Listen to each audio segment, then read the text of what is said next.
ഹരേ ഹരേ കൃഷ്ണ.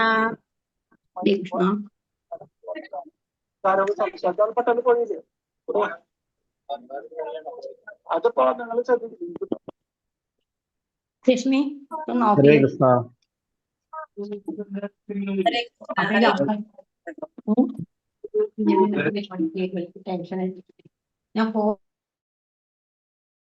ഹരേ കൃഷ്ണ. ഓം നമോ ഭഗവതേ വാസുദേവായ.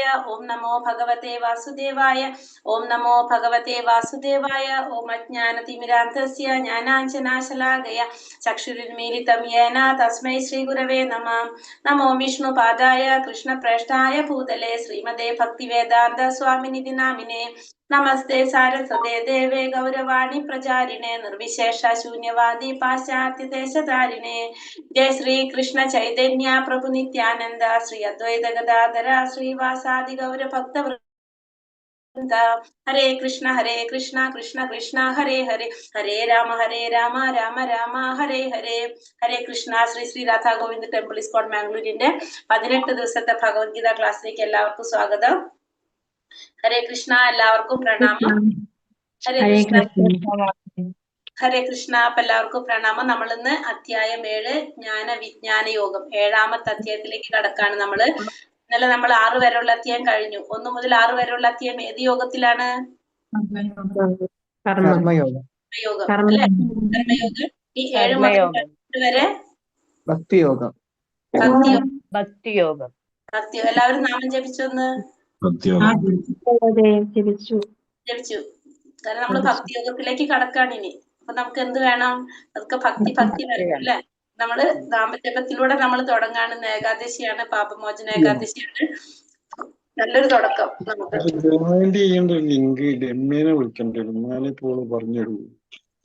ഹരേ കൃഷ്ണ. അപ്പൊ നല്ലൊരു തുടക്കം. നമ്മള് ഭഗവത്ഗീത വായിച്ചൊന്ന്. ശ്ലോകം ചൊല്ലിട്ടോ? കൊടുത്തോ? ചൊല്ലി സമർപ്പിച്ചു. ഹരേ കൃഷ്ണ. സന്തോഷായില്ലേ എല്ലാവർക്കും?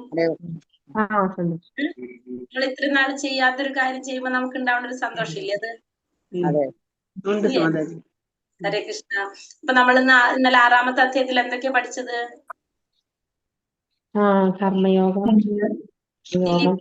ഞങ്ങൾ കേട്ടില്ല. പ്രഭുവിന്റെ സൗണ്ട് കേട്ടില്ല എന്ന് തോന്നുന്നുണ്ട് കേട്ടോ.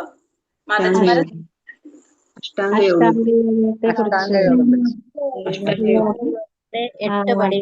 യോഗാസന്റെ 8 പടികള്.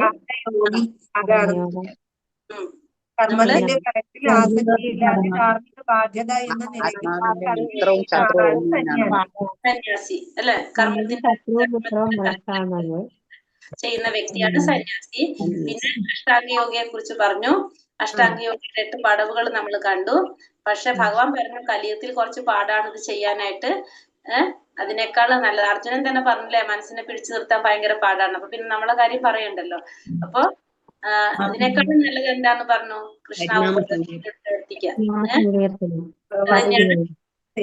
കൃഷ്ണാവബോധത്തിലൂടെ സാക്ഷാത്കാരം.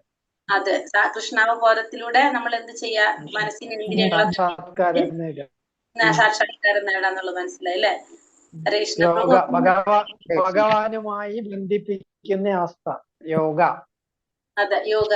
പ്രഭു ഒന്നും മിണ്ടാതിരിക്കുമ്പോ ഞാൻ വിചാരിക്കാറുണ്ട് പ്രഭുവിനൊന്നും മനസ്സിലാവാണ്ടാണോ പ്രഭു സൈലന്റ് ആയിട്ടിരിക്കണം എന്ന് പറഞ്ഞപ്പോ ഞാൻ വിചാരിച്ചു. അല്ലല്ല, ഞാന് എല്ലാരും കൂടെ കേൾക്കുമ്പോ എല്ലാരും കൂടെ പറയുമ്പോ ഒന്നും ഞാൻ പറയുന്നൊന്നും കേൾക്കില്ല. എന്റെ സൗണ്ട് കിട്ടാറില്ല പ്രഭു, ചാൻസ് കിട്ടാറില്ല. അതാണ് സത്യം. ഞാനിന്ന് പൂജാമുറിയിൽ നോക്കിയപ്പോ ഒരു മാല ഉണ്ടായിരുന്നു. അപ്പൊ ഞാൻ ഇന്നലെ ഇപ്പോഴാണ് ശ്രദ്ധിച്ചത്. അപ്പൊ ഇന്നലെ മാതാജിയുടെ ക്ലാസ് കേട്ട് കഴിഞ്ഞപ്പോ ഞാൻ ആ മാല തപ്പിയെടുത്ത് ആ കവറൊക്കെ കഴുകി വൃത്തിയാക്കി ഞാൻ ഇന്ന് അതില് ഒരു 3-4 ജപം ജപിച്ചു. ഏകദേശം ഒരു 16 മാലയാണ് ചെയ്യേണ്ടത്. ഞാനൊരു 4 മാല ജപിച്ചു നോക്കി. സ്റ്റാർട്ടിങ് അല്ലേ, അപ്പൊ ഒരു 15 മിനിറ്റ് എടുക്കണ്ട ഒരു മാല. സാരില്ല. അല്ല, ഞാൻ ചോദിക്കണ ഈ മാല വീട്ടിലപ്പോ എത്ര നാളെ ഇരിക്കുന്നേ? വീട്ടില് എന്റെ ഒരു റിലേറ്റീവ് ഇതുണ്ട്, ഇസ്കോണിലുണ്ട്. ചിലപ്പോ അറിയായിരിക്കാം. നിങ്ങള് പറഞ്ഞ, എനിക്ക് പുള്ളിയുടെ പേര് അറിയില്ല. ഞങ്ങള് ബാലേട്ടൻ വിളിക്കുക. ചെമ്പൂത്രയിലാണ്. അവര് തന്നാണ് ഈ മാല. ചെമ്പൂത്തറയിലെ പുള്ളി ഞങ്ങളുടെ ക്ലോസ് റിലേറ്റീവ് ആണ്, വളരെ ബന്ധമുള്ള ആളാണ്. അപ്പൊ പുള്ളി ഇസ്കോണിന്റെ ആളാണ്, ബ്രഹ്മണ്യൊക്കെ സ്വീകരിച്ച ആളാണ്. അപ്പൊ ആള് തന്നാണ് ഈ മാല. അപ്പോ അച്ഛൻ ഉപയോഗിക്കുന്നുണ്ടായിരുന്നു ഇത് നേരത്തെ. ഇപ്പോഴാണ് ആ മാലയ്ക്ക് അവസരം കിട്ടിയത്. അതെ അതെ അതെ അതെ അതെ. അതാണ് നമ്മ പറയുന്നത്. ഹരേ കൃഷ്ണ. അപ്പൊ നമ്മള് പിന്നെ എന്തായാലും നമ്മളപ്പോ തുടങ്ങിയത് നന്നായി. നല്ലൊരു ദിവസം, നല്ലൊരു തുടക്കം. ഹരേ കൃഷ്ണ. അപ്പൊ എല്ലാവരും നാമം ജപിക്കാനായിട്ട് തുടങ്ങാം. ഇത് നമ്മൾ അതാണ് വിചാരിക്കുന്നത്. നമ്മളിപ്പോ ഒരു ഭഗവത്ഗീത മേടിച്ചാലും ചിലപ്പോ നമ്മളെക്കാളും കൂടുതൽ ഉപയോഗിക്കുന്നത് ഈ പറഞ്ഞ പോലെ നമ്മുടെ മക്കളോ പേരക്കുട്ടികളോ ഒക്കെ ആയിരിക്കാം. 10 വർഷം 15 വർഷമൊക്കെ ആ ബുക്ക് അവിടെ ഇരിക്കുന്നുണ്ടാവും. അതുകൊണ്ട് എല്ലാവരും മേടിച്ച് വെച്ചോളാം ഇങ്ങനത്തെ. കാരണം നമുക്ക് ഇനി കുറച്ച് നാളല്ല, നമ്മൾ വിചാരിക്കുന്ന ഒരു കാര്യം, ഇനി ഞങ്ങൾക്ക് അത്ര നാളുണ്ട്, ഇതൊക്കെ മേടിച്ചിട്ട് എന്ത് ചെയ്യാനാണ്? നമുക്കെല്ലാം ചിലപ്പോ അതുകൊണ്ട് ഉപയോഗം വരും. ഇപ്പൊ പ്രഭു ആ മാല കണ്ട് എത്ര വർഷം ചിലപ്പോ ആ ബുക്ക് അവിടെ ഇരിക്കുന്നറിയോ? അതുകൊണ്ട് പറ്റുന്നവരൊക്കെ ഇങ്ങനത്തെ കാര്യങ്ങൾ ചെയ്തു വെക്കുക. കാരണം ഒരവസരം കൊടുക്കുക മറ്റുള്ളവർക്ക്. അപ്പൊ അവര് ചെയ്തോളും. മക്കളായാലും പേരക്കുട്ടികളായാലും ഒക്കെ ചെയ്തോളും. അപ്പൊ നമ്മൾ ഇന്നലെ 6ാമത്തെ അധ്യായത്തില് എന്താ പറഞ്ഞത്? അഷ്ടാംഗ യോഗ ഭഗവാൻ പറഞ്ഞു അത് പാടാണെന്ന്. എന്നിട്ട് മനസ്സിനെ നിയന്ത്രിക്കുന്നതിനെ കുറിച്ച് അതിൽ പറഞ്ഞു തന്നു. പിന്നെ അർജുനനോട് പറഞ്ഞു കൊടുത്തു, മനസ്സ് മാത്രം നിയന്ത്രിച്ചാൽ പോരാ, ഭക്ഷണവും നിയന്ത്രിക്കണം, ഉറക്കവും നിയന്ത്രിക്കണം, എന്നാലേ യോഗിയാക്കാൻ സാധിക്കുള്ളൂ എന്ന് പറഞ്ഞു അല്ലെ അർജുനനോട്. അപ്പൊ അർജുനൻ എന്താ ചിന്തിച്ചത്? ഇത്രയും കഷ്ടപ്പെട്ട് ഇതൊക്കെ ചെയ്ത് യോഗിയാവാൻ തുടങ്ങിയിട്ട് ഇനി ഇത് ശരിയായ രീതിയിൽ ചെയ്യാൻ സാധിച്ചില്ലെങ്കിലോ? അപ്പൊ ഇവിടെ ഇല്ല അവിടെ ഇല്ലാത്ത പോലെ അവസ്ഥ. കാരണം വെച്ചിട്ടുണ്ടെങ്കില് ഈ ഭൗതിക ലോകത്തിൽ നിന്ന് കയറാനും സാധിക്കില്ല, ആത്മീയ ലോകത്തിൽ എത്താനും പറ്റാത്ത അവസ്ഥയാവും.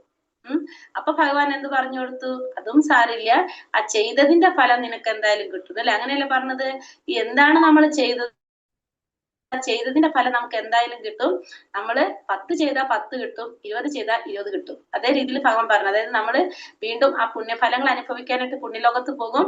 വീണ്ടും നമ്മൾ ഈ ഭൗതിക ലോകത്തില് മർത്യലോകത്തിൽ വന്ന് ജന്മം എടുക്കും. അതിന് ജന്മം എടുക്കുമ്പോ അത് എങ്ങനത്തെ കുടുംബങ്ങളിലായിരിക്കും കൂടി ക്ലിയർ ആക്കിയിട്ട് ഭഗവാൻ പറഞ്ഞു. നമുക്ക് ഒരു സംശയവും അല്ലെ? ഭഗവാൻ പറഞ്ഞു തരുമ്പോ നമ്മൾ എന്ത് ചിന്തിക്കുന്നു ഭഗവാൻ അറിയാം. അതിനനുസരിച്ചാണ് ഭഗവാൻ ഓരോ ശ്ലോകത്തിലും പറയുന്നത് അല്ലെ? ക്ലിയർ ആയിട്ട് പറഞ്ഞു തന്നു. എവിടെ ജനിക്കുന്നു പറഞ്ഞത് അല്ലെ? സന്നാഠിയുടെ കുടുംബങ്ങളില്, ധർമ്മബോധമുള്ളവരുടെ കുടുംബങ്ങളില്, വൈഷ്ണവരുടെ കുടുംബങ്ങളിൽ ജന്മം എടുത്തുകൊണ്ട് നമുക്കിത് ചെയ്യാനുള്ള അവസരങ്ങൾ കിട്ടുന്നുള്ളത് ഭഗവാൻ പറഞ്ഞു. നമ്മൾ ചിന്തിക്കുന്നത് ആദ്യമേ ആർക്കറിയാം? ഭഗവാൻ അറിയാം. അതിനനുസരിച്ചാണ് റിപ്ലൈ തരുന്നത് ഭഗവത്ഗീതയിൽ പറയുന്നത്. ഓരോ ഭഗവത്ഗീത വാക്കില് ഭഗവാന്റെ വാണി അതാ പറയുന്നത്. നമ്മളുടെ മനസ്സ് കണ്ടിട്ടാണ് ഒക്കെ ചെയ്യുന്നത്. അതിനുശേഷം പിന്നെ ഭഗവാൻ പറഞ്ഞു യോഗി എങ്ങനെയുള്ളവരാണ് യഥാർത്ഥ യോഗി എന്ന് ഭഗവാൻ പറഞ്ഞു അല്ലെ?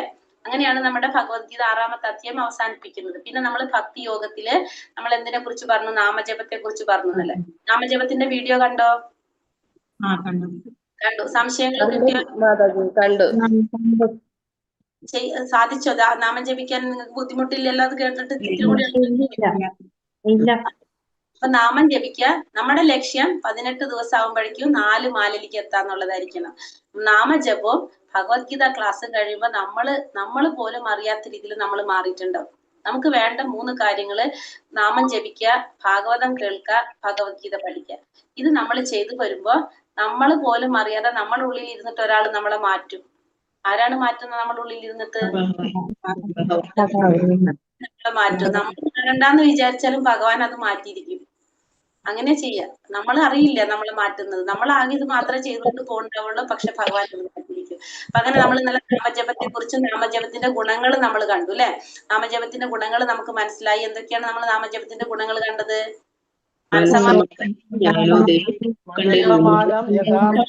സന്തോഷം, ഉത്കണ്ഠയിൽ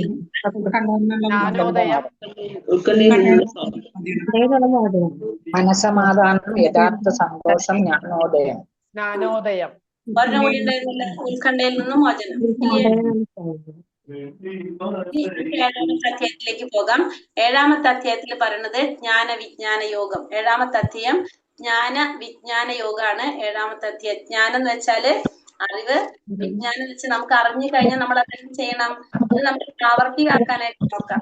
അതാണ് ജ്ഞാന വിജ്ഞാനം എന്ന് വെച്ചിട്ടുണ്ടെങ്കില് നമ്മള് ആ അറിവ് അതാണ്. എന്നോട് പറഞ്ഞതായിരുന്നു, ഞാൻ മ്യൂട്ട് ചെയ്തു പോയി. ഹരേ കൃഷ്ണ. അപ്പൊ നമ്മള് ഇന്ന് പഠിക്കാൻ പോകുന്നത് ഫസ്റ്റ് ഇതാരാണ്? ഇത് നിങ്ങൾ കണ്ടിട്ടുണ്ട് ഇങ്ങനത്തെ ഒരു പിക്ചർ? ഹരേ കൃഷ്ണ. കണ്ടിട്ടുണ്ട് ബാലാജി. മഹാവിഷ്ണു. മഹാവിഷ്ണു 14 ലോകങ്ങളിലെ അത് മഹാവിഷ്ണു മാതാജി. ധാരിയായ മഹാവിഷ്ണു. വിഷ്ണു ആണ് അല്ലെ. ഈ വിഷ്ണുവിന്റെ പ്രത്യേകത എന്താണ്? ഇവിടെ നമുക്ക് ഈ വിഷ്ണുവിന് എന്തൊക്കെ നമുക്ക് പ്രത്യേകത തോന്നുന്നുണ്ട്?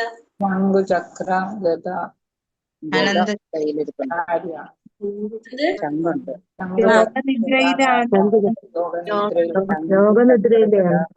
നിദ്രയിലെ പിന്നെ കൃഷ്ണന്റെ മയിൽപ്പീലിയുണ്ട്. ഭഗവാന്റെ എനിക്ക് തോന്നുന്നു ഭഗവാന്റെ അവതാരങ്ങളുടെ ഓരോ സൂചനകൾ തന്നിട്ടുണ്ടെന്ന് തോന്നുന്നു. അതായത് ഇപ്പൊ നമ്മൾ സാധാരണ വിഷ്ണു ശയിക്കുമ്പോ വിഷ്ണുവിന്റെ കൂടെ വിഷ്ണു എവിടെ ശയിക്കുക?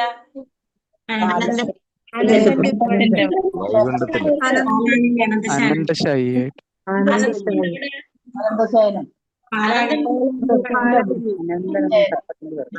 പാലാഴിയിലെ അനന്തന്റെ മുകളില്.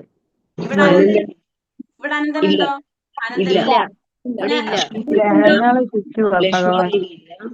ബ്രഹ്മാവുണ്ടോ? വിഷ്ണുദേവിയുണ്ടോ? ഇവരാരും ഇല്ലാത്തൊരു വിഷ്ണു ആണിത് അല്ലെ. നമ്മൾ ഇങ്ങനെ ഒരു വിഷ്ണുവിനെ നമ്മൾ കണ്ടിട്ടുണ്ടോ? ലോകാരംഭത്തിൽ വന്ന ആള്. മാതാജി കണ്ടിട്ടുണ്ടോ? ഞങ്ങളൊന്നും കണ്ടിട്ടില്ലല്ലോ. ലോകാരംഭത്തിൽ വന്ന ആളല്ലേ? നമുക്കറിയില്ല മാതാജി, നമ്മൾ പഠിക്കാൻ പോകുന്നുള്ളൂ. ലോകാരംഭത്തിൽ വന്നതാണോ? അല്ലേ? അറിയില്ല, നമുക്ക് പരിചയമില്ല. നമ്മളിപ്പോ തുടങ്ങാൻ പോണുള്ളൂ. നമുക്ക് നോക്കാം. അപ്പൊ ഈ വിഷ്ണുവിന്റെ പ്രത്യേകത എന്താണ്? ഇപ്പൊ ഈ വിഷ്ണുവിന് ബ്രഹ്മാവില്ല, ലക്ഷ്മി ദേവി ഇല്ല, പിന്നെ അതുപോലെ തന്നെ അനന്തശായൻ ഒന്നും ഇല്ല അല്ലെ. അപ്പൊ നമുക്ക് നോക്കാം ഇതേതാണ് വിഷ്ണു എന്നുള്ളത്. നമുക്ക് ഈ അധ്യായത്തില് ഈ വിഷ്ണുവിനെ കുറിച്ചാണ് ഈ അധ്യായത്തിൽ പറഞ്ഞു തരുന്നത് നമുക്ക്. ഹരേ കൃഷ്ണ. ഓം നമോ ഭഗവതേ വാസുദേവായ. ശ്രീ ഭഗവാനുവാച മയ്യാസക്തമനഃപാർത്ഥ യോഗം യുഞ്ജന്മതാശ്രയഃ അസംശയം സമഗ്രം മാം യഥാ ജ്ഞാസ്യാസി തച്ഛൃണു. ശ്രീ ഭഗവാൻ പറഞ്ഞു, ഹേ കുന്തിപുത്ര, എന്നെ കുറിച്ചുള്ള പൂർണ്ണ ബോധത്തോടെ എന്നിൽ ആസക്തമായ മനസ്സോടുകൂടി യോഗം പരിശീലിക്കുന്നത് കൊണ്ട് സംശയങ്ങൾ നീങ്ങി എന്നെ പൂർണ്ണമായി അറിയാൻ കഴിയുന്നത് എങ്ങനെയെന്ന് പറയാം, കേൾക്കൂ. എന്താ പറയുന്നത് ഇവിടെ അർജുനനോട് ഭഗവാൻ പറയുന്നത്? ഈ പുത്ര, എന്നെ കുറിച്ചുള്ള പൂർണ്ണ ബോധത്തോടെ എന്നിൽ ആസക്തമായ മനസ്സോടുകൂടി യോഗം പരിശീലിക്കുന്നത് കൊണ്ട് എല്ലാ സംശയങ്ങളും നീങ്ങി എന്നെ പൂർണ്ണമായിട്ട് എങ്ങനെയാണ് അറിയാൻ കഴിയുന്നത് എന്ന് പറഞ്ഞു തരാം, കേൾക്കൂ എന്നാണ് ഇവിടെ അർജുനനോട് ഭഗവാൻ പറയുന്നത്. അപ്പൊ അർജുനൻ വിളിക്കാണ്, കുന്തിപുത്ര, അപ്പൊ നിനക്ക് എന്നെ കുറിച്ചുള്ള പൂർണ്ണ ബോധം ഉണ്ടാവണം. പിന്നെ എന്നിൽ ആസക്തമായ മനസ്സ് എങ്ങനെയായിരിക്കണം? എന്നോട് ആസക്തമായതായിരിക്കണം. അങ്ങനെ പരിശീലിക്കുന്നത് കൊണ്ട് നിന്റെ സംശയങ്ങളെല്ലാം നീങ്ങിയിട്ട് നിനക്ക് എങ്ങനെയാണ് എന്നെ പൂർണ്ണമായിട്ട് അറിയാൻ കഴിയുന്നത് എന്ന് ഞാൻ പറഞ്ഞു തരാം, കേൾക്കൂ എന്നാണ് ഇവിടെ പറയുന്നത്. കേൾക്കൂ എന്ന് പറഞ്ഞാൽ കേൾക്കല്ലേ, നമ്മൾ ശ്രവണത്തിനാണ് ഇവിടെ പ്രാധാന്യം പറയുന്നത്. നമ്മള് ഈ ശ്രവണത്തിന് വളരെയധികം നമുക്ക് പ്രാധാന്യമുണ്ട്. ഇപ്പൊ നമ്മളിപ്പോ ഒരു 6 ദിവസം നമ്മളിവിടെ ക്ലാസ് കേൾക്കാണ് നമ്മൾ ചെയ്തത് അല്ലെ. ആ കേട്ടുകൊണ്ട് നമുക്ക് ഭഗവാനോട് നമുക്ക് എന്ത് വരാണ്? അടുപ്പം വരാണ് നമ്മൾ. അപ്പോൾ ആ കേൾവിക്കുള്ള പ്രാധാന്യമാണ് പറയുന്നത്. നവവിധ ഭക്തി എന്ന് പറയാം. നമുക്ക് 9 തരത്തിൽ നമുക്ക് ഭക്തി ചെയ്യാനായിട്ട് സാധിക്കും. നവവിധ ഭക്തി 9 തരത്തില് നമുക്ക് ഭക്തി ചെയ്യാനായിട്ട് സാധിക്കും. ശ്രവണം, കീർത്തനം, വിഷ്ണു സ്മരണം, അർച്ചനം, വന്ദനം, ദാസ്യം, സഖ്യം, ആത്മനിവേദനം. ശ്രവണം, കീർത്തനം, വിഷ്ണു സ്മരണം, പാദസേവനം, അർച്ചനം, വന്ദനം, ദാസ്യം, സഖ്യം, ആത്മനിവേദനം. 9 തരത്തിൽ നമുക്ക് ഭക്തി ചെയ്യാനായിട്ട് സാധിക്കും. അതില് ഏറ്റവും ഫസ്റ്റ് പറയുന്നത് എന്താണ്? ശ്രവണം. ഭഗവാനെ കുറിച്ച് കേൾക്കുക. നമ്മള് നാമം ജപിക്കുമ്പോഴും നമ്മൾ പറഞ്ഞു, നമ്മൾ കേൾക്കേണ്ട പാകത്തിൽ നമ്മൾ ഒച്ചയിൽ ജപിക്കണം. നമുക്ക് കേൾക്കണം നമ്മൾ ജപിക്കുന്നത്. ആ നാമജപത്തിലൂടെ നമുക്ക് എന്ത് വരുന്നുണ്ട്? ശ്രവണം വരുന്നുണ്ട്. കേൾക്കണം, കേൾവി. അപ്പൊ നമുക്ക് ശ്രവണത്തിലൂടെ ഫസ്റ്റത്തെ സ്റ്റെപ്പ് എന്താണ് ഭഗവാനെ കുറിച്ച് അറിയാനുള്ളത്? കേൾക്കുക എന്നുള്ളതാണ്. ആ കേൾക്കുന്നത്, അതിനെ കുറിച്ചാണ് ഇവിടെ ഭഗവാൻ പറയുന്നത്. അത് ഞാൻ പറഞ്ഞു തരാം, കേൾക്കൂ എന്നാണ് പറയുന്നത്. അപ്പൊ നമ്മള് ആദ്യം പറഞ്ഞില്ല, പരമ്പരയിലൂടെ വന്നിരിക്കുന്നവരിൽ നിന്നായിരിക്കണം നമ്മൾ ഇതൊക്കെ പഠിക്കേണ്ടത്, കേൾക്കേണ്ടത്. അപ്പൊ ഭഗവാൻ അത് തന്നെ പറയണത്, ആ പരമ്പരയിൽ നിന്ന് വന്നിരിക്കുന്നവരിൽ നമ്മൾ അത് കേൾക്കുക. അങ്ങനെ ആധികാരികമായിട്ടുള്ളവരിൽ നിന്നായിരിക്കണം നമ്മൾ ഇത് കേൾക്കേണ്ടത്. കേൾവിക്കാണ് അവിടെ പ്രാധാന്യം കൊടുക്കുന്നത്. കേൾക്കുന്നത് കൊണ്ടുള്ള ഗുണം എന്താണെന്ന് ഇവിടെ പറയാണ്. ഭാഗവതത്തിലുള്ള ശ്ലോകാണത്. ശൃണു ത്വാം സ്വകഥാം കൃഷ്ണ പുണ്യശ്രവണ കീർത്തനഃ ഹൃദ്യന്തസ്താഹ്യ ഭദ്രാണി നഷ്ട വിധുനോതി സുഹൃസതാം നഷ്ടപ്രായേഷു ഭദ്രേഷു നിത്യം ഭാഗവത സേവയാ ഭഗവതേ ഉത്തമ ശ്ലോകേ ഭക്തിർഭവതി നൈഷ്ടകീ. കൃഷ്ണനെ കുറിച്ച് വൈദിക സാഹിത്യത്തിൽ പറഞ്ഞിട്ടുള്ളത് കേൾക്കുന്നതും ഭഗവത്ഗീതയിലൂടെ ഭഗവാൻ നേരിട്ട് പറഞ്ഞ വാക്കുകൾ കേൾക്കുന്നതും ഒരു പുണ്യകർമ്മമാണ്. അപ്പൊ ഭഗവാനെ കുറിച്ച് ശാസ്ത്രങ്ങളിൽ പറഞ്ഞിട്ടുള്ളത് കേൾക്കുന്നതും പിന്നെ ഭഗവത്ഗീതയിൽ ഭഗവാൻ നേരിട്ട് പറഞ്ഞ വാക്കുകൾ കേൾക്കുന്നതും എങ്ങനെയാണ്? ഒരു പുണ്യകർമ്മമാണ്. രണ്ടും ഒരു പുണ്യാണ്. ഒന്ന് ശാസ്ത്രങ്ങളിൽ ഭഗവാനെ കുറിച്ച് വൈദിക സാഹിത്യങ്ങൾ ഭാഗവതത്തിൽ ഭഗവാനെ കുറിച്ച് പറയുന്നത് കേൾക്കുന്നതും ഭഗവത്ഗീതയിലൂടെ ഭഗവാൻ നേരിട്ട് പറഞ്ഞിട്ടുള്ളത് കേൾക്കുന്നതും എന്താണ്? രണ്ടും കേൾക്കാനാണ്. രണ്ടും എന്താ പറഞ്ഞത് ഇവിടെ? പഠിക്കാനല്ല പറഞ്ഞിരിക്കുന്നത്, കേൾക്കാൻ. കേൾക്കുന്നത് ഒരു പുണ്യകർമ്മമാണ് നമ്മൾ ആ ചെയ്യുന്നത്, കേൾക്കുന്നത്. എല്ലാവരുടെയും ഹൃദയത്തിൽ കുടികൊള്ളുന്ന ഭഗവാൻ കൃഷ്ണൻ തന്റെ കഥകൾ കേൾക്കുന്നവർക്ക് ഹിതകാരിയായ സുഹൃത്തിനെ പോലെ പ്രവർത്തിക്കുകയും നിരന്തരം കൃഷ്ണകഥാശ്രവണത്തിൽ ഏർപ്പെടുന്ന ഭക്തനെ പവിത്രീകരിക്കുകയും ചെയ്യുന്നു. അങ്ങനെ തന്നിൽ ഉറങ്ങിക്കിടന്നിരുന്ന അതീന്ദ്രിയ ജ്ഞാനം ഭക്തനിൽ തനിയെ വളർന്നു വരും. അപ്പൊ ഇവിടെ ഭഗവാൻ പറയുന്നത് എന്താണ് പറയണത്? ഭഗവാനെ കുറിച്ചുള്ള കഥകൾ കേൾക്കുക. ഭഗവാനെ കുറിച്ചുള്ള കഥകൾ എന്തിലാ പറയുന്നത്? ഭാഗവതത്തില്. അപ്പൊ ഭാഗവതം കേൾക്കുന്നതും ഭഗവത്ഗീത ഭഗവാൻ നേരിട്ട് പറഞ്ഞ ഭഗവാന്റെ വാക്കുകൾ കേൾക്കുന്നതും എന്താണ്? ഒരു പുണ്യകർമ്മമാണ്. അത് ചെയ്യുമ്പോ നമ്മളത് കേട്ടുകൊണ്ടിരിക്കുമ്പോ നമ്മുടെ ഉള്ളിൽ ഇപ്പൊ തന്നെ നമ്മൾ പറഞ്ഞിട്ടില്ലേ, ഇപ്പൊ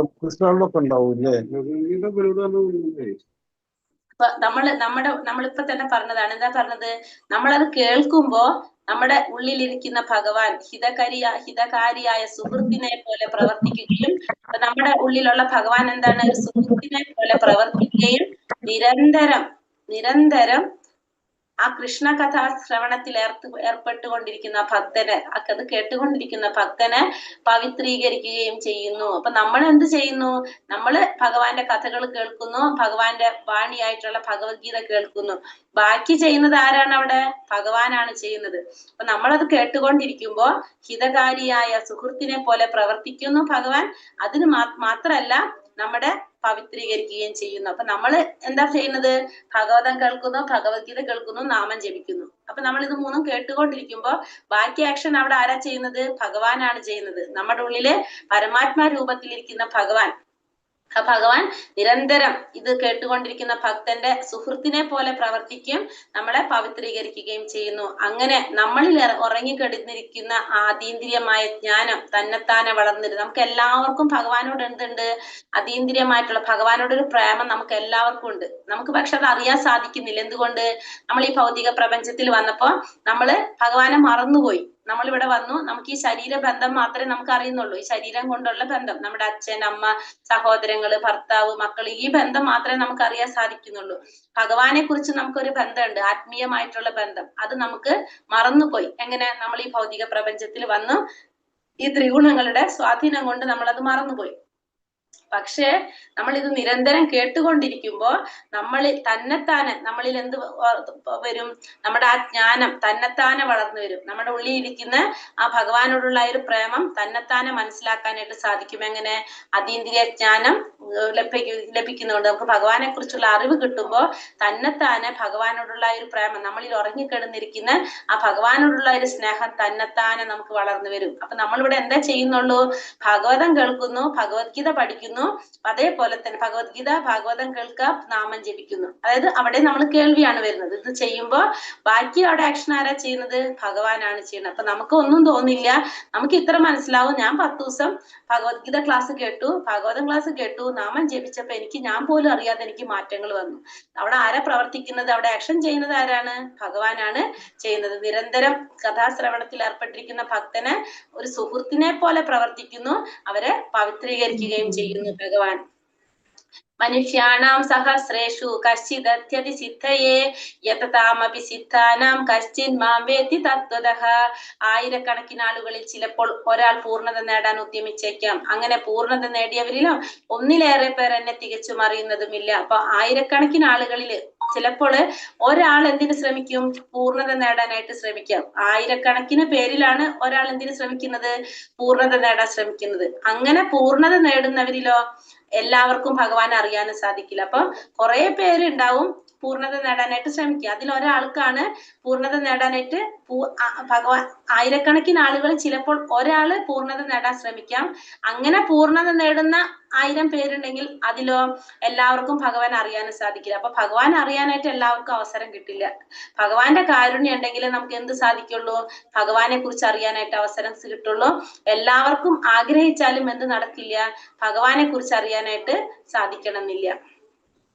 ഈശ്വര പരമാ കൃഷ്ണ സച്ചിദാനന്ദ വിഗ്രഹ അനാദിരാദിർ ഗോവിന്ദ സർവകാരണ കാരണം. കൃഷ്ണനാണ് പരംപുരുഷനായ ഭഗവാൻ. സർവകാരണങ്ങൾക്കും കാരണഭൂതനും ആദിപൂമാനായ ഗോവിന്ദനും അദ്ദേഹം തന്നെ. ഭക്തിയില്ലാത്തവർക്ക് അദ്ദേഹത്തെ മനസ്സിലാക്കാൻ വളരെ പ്രയാസമാണ്.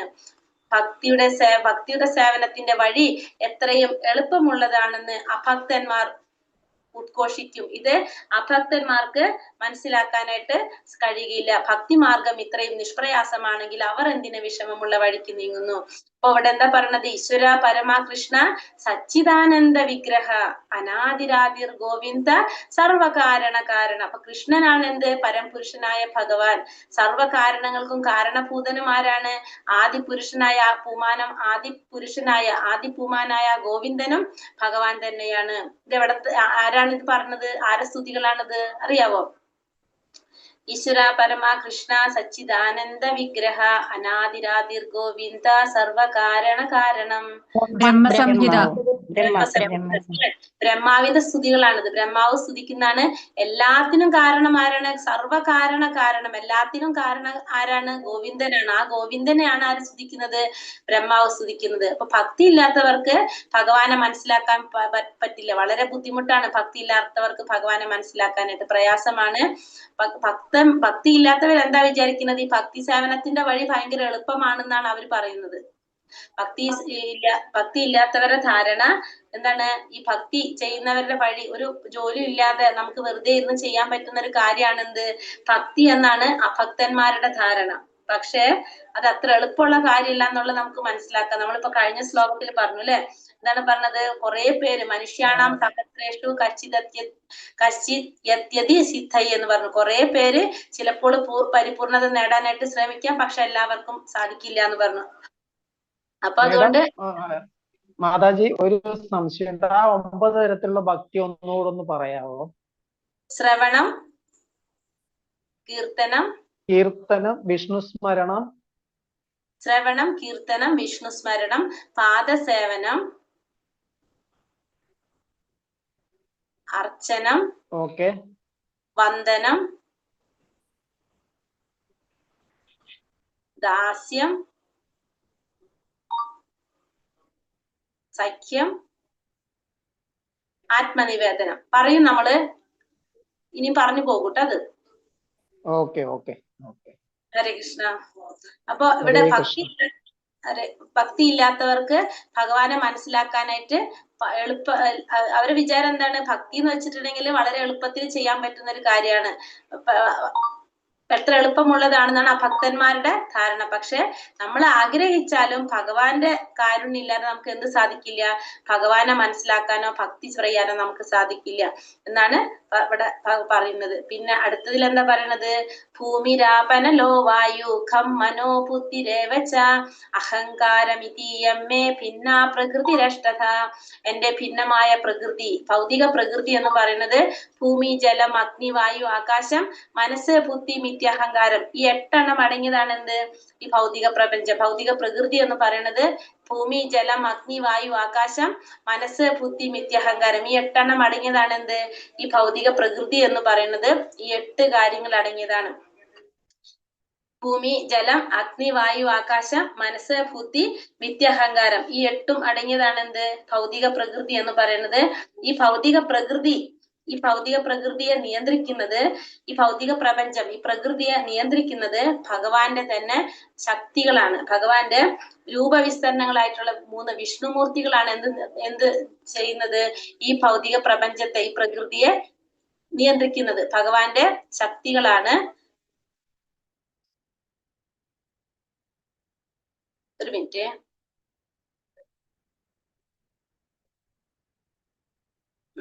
നമ്മുടെ ഈ ഭൗതിക പ്രപഞ്ചം എന്ന് പറഞ്ഞാൽ ഇതാണ് നമ്മുടെ ഭൗതിക പ്രപഞ്ചം. ഈ കാണുന്നതാണ് നമ്മുടെ ഭൗതിക പ്രപഞ്ചം. ഈ ഭൗതിക പ്രപഞ്ചത്തെ നിയന്ത്രിക്കുന്നത് ഭഗവാന്റെ 3 ശക്തികൾ, 3 വിസ്തരണങ്ങളാണ്. എല്ലാ പ്രവർത്തനങ്ങളും നിയന്ത്രിക്കുന്നത് ഭഗവാന്റെ രൂപവിസ്തരണങ്ങളായിട്ടുള്ള 3 വിഷ്ണുമൂർത്തികളാണ് ഈ പ്രപഞ്ചത്തെ നിയന്ത്രിക്കുന്നത്. ഇവരുടെ ആഭിമുഖ്യത്തിലാണ് എന്ത് നടക്കുന്നത്? ഈ ഭൗതിക പ്രകൃതിയുടെ പ്രവർത്തനങ്ങൾ നടക്കുന്നത്. ഈ മൂർത്തികളെയാണ് നമ്മൾ, ഈ വിഷ്ണുമൂർത്തികളെ ഭഗവാന്റെ പുരുഷാവതാരങ്ങൾ എന്ന് പറയുന്നതാണ് ഈ 3 വിഷ്ണുമൂർത്തികൾ. അപ്പൊ അതായത് ഇപ്പൊ നമ്മള് ഈ കാണുന്നത് 3 എണ്ണം കാണുന്നുണ്ടല്ലോ. ഇപ്പൊ നമ്മൾ എപ്പോഴും പറയുന്നില്ലേ ഗോലോക വൃന്ദാവനം, വൈകുണ്ഠ ലോകം, ഭൗതിക ലോകം എന്ന് പറയുന്നത്. ഈ താഴെ കാണുന്ന ഇതാണ് ഭൗതിക ലോകം എന്ന് പറയുന്നത്. ഇതാണ് നമ്മുടെ ഭൗതിക ലോകം. ഇത് നമ്മുടെ ഭൗതിക ലോകം. ഇതിന്റെ മുകളില് ഈ കാണുന്നത് വൈകുണ്ഠ ലോകം. ഇതാണ് വൈകുണ്ഠ ലോകം, വൈകുണ്ഠ ലോകങ്ങള്. ഇതാണ് ഗോലോക വൃന്ദാവനം. കണ്ടോ? പറയുമ്പോ നമുക്കിത് ഇത്രേ ഉള്ളൂ അല്ലെ? പക്ഷെ അപ്പൊ നമ്മുടെ ലക്ഷ്യം എവിടെയാണ്? ഈ ഭൗതിക ലോകത്തിലാണ് നമ്മൾ ഇരിക്കുന്നത്. ഈ ഭൗതിക ലോകത്തിരിക്കുന്ന നമുക്ക് എവിടേക്ക് എത്തേണ്ടത്? ആ പിങ്ക് കളറിൽ താമരദളം പോലെ ഇരിക്കുന്ന ആ ഭാഗം ഉണ്ടല്ലോ, അവിടേക്കാണ് നമ്മൾ എത്തേണ്ടത്. സൈഡിൽ പേര് വെച്ചിട്ടുണ്ട് ഇവിടെ, കണ്ടില്ലേ? അപ്പൊ നമ്മൾ എത്തേണ്ടത് എവിടേക്കാണ്? ഈ വൈകുണ്ഠത്തിന്റെ മുകളില് ഗോലോക വൃന്ദാവനത്തിലേക്കാണ് നമ്മുടെ ലക്ഷ്യം. 3 വിഷ്ണു രൂപങ്ങൾ ഏതാ പറയുന്നുള്ള മാതാജി പറഞ്ഞു തരാം കേട്ടോ. അപ്പൊ നമ്മളെ ലക്ഷ്യം അവിടേക്ക് എത്താന്നുള്ളതാണ്. ഇപ്പൊ നമ്മൾ നിൽക്കുന്നത് ഭൗതിക ലോകത്തില്, അതിന്റെ മുകളില് വൈകുണ്ഠ ലോകങ്ങളുണ്ട്, അതിന്റെ മുകളിലാണ് ഗോലോക വൃന്ദാവനം. ഈ വൈകുണ്ഠ ലോകങ്ങളില് ഈ ഭഗവാന്റെ കുറെ അവതാരങ്ങൾ വരുന്നുണ്ടാവും അല്ലെ? ഭഗവാന്റെ കുറെ അവതാരങ്ങൾ വരുന്നുണ്ടാവും. ഇപ്പൊ നമുക്ക് മധുസൂദനനുണ്ട്, പിന്നെന്താണ് വാമനനുണ്ട്, പിന്നെ കുറെ ഉണ്ടല്ലോ ഭഗവാന്റെ അവതാരങ്ങള്. ഈ എല്ലാ അവതാരങ്ങൾക്കും ഓരോ ലോകങ്ങൾ ഉണ്ടാവും. പാർത്ഥസാരഥി ഉണ്ട്. അങ്ങനെ ഭഗവാന്റെ ഏതൊക്കെ അവതാരങ്ങൾ ഉണ്ടോ അവർക്ക് എല്ലാത്തിനും എന്തുണ്ടാവും? ഓരോ ലോകങ്ങൾ ഉണ്ടാവും. അതാണ് വൈകുണ്ഠ ലോകങ്ങൾ എന്ന് പറഞ്ഞ. ഈ വൈകുണ്ഠത്തില് ഇവരൊക്കെ ഓരോ ലോകങ്ങളില് ഇതൊക്കെ ഈ ഓരോന്ന് കാണുന്നത് ഭഗവാന്റെ ഓരോ അവതാരങ്ങളാണ് ഈ കാണുന്നത് മുഴുവൻ. ഈ മഞ്ഞ യെല്ലോ കളറിൽ കാണുന്നില്ലേ? അതൊക്കെ ഭഗവാന്റെ ഓരോ അവതാരങ്ങളാണ്. ഇവരൊക്കെ എവിടെ ഉണ്ട്? ഈ വൈകുണ്ഠ ലോകത്തിൽ ഇരിക്കുന്നതാണ് ഇവരെല്ലാവരും. അതിന്റെ മുകളിലാണ് ഭഗവാനും രാധാറാണിയും ഉള്ള ഗോലോക വൃന്ദാവനം. ഇതാണ് ഗോലോക വൃന്ദാവനം. അപ്പൊ ഇവിടെയുള്ള നമ്മുടെ ലക്ഷ്യം എവിടേക്ക് എത്താന്നുള്ളതാണ്? ഗോലോക വൃന്ദാവനത്തിലേക്ക് എത്താന്നുള്ളതാണ് നമ്മുടെ ലക്ഷ്യം. മനസ്സിലായോ? ഇനി നമുക്ക് പറയേണ്ടത്, നമ്മളിപ്പോ പറയാൻ പോകുന്നത് വിഷ്ണുമൂർത്തികളെ കുറിച്ചാണ് നമ്മൾ പറഞ്ഞത് അല്ലെ? അപ്പൊ നമ്മള് നേരത്തെ ഫസ്റ്റ് കണ്ട പിക്ചറിൽ കണ്ട വിഷ്ണുവാണ് നമ്മൾ ഇവിടെ കാണുന്നത് അല്ലേ?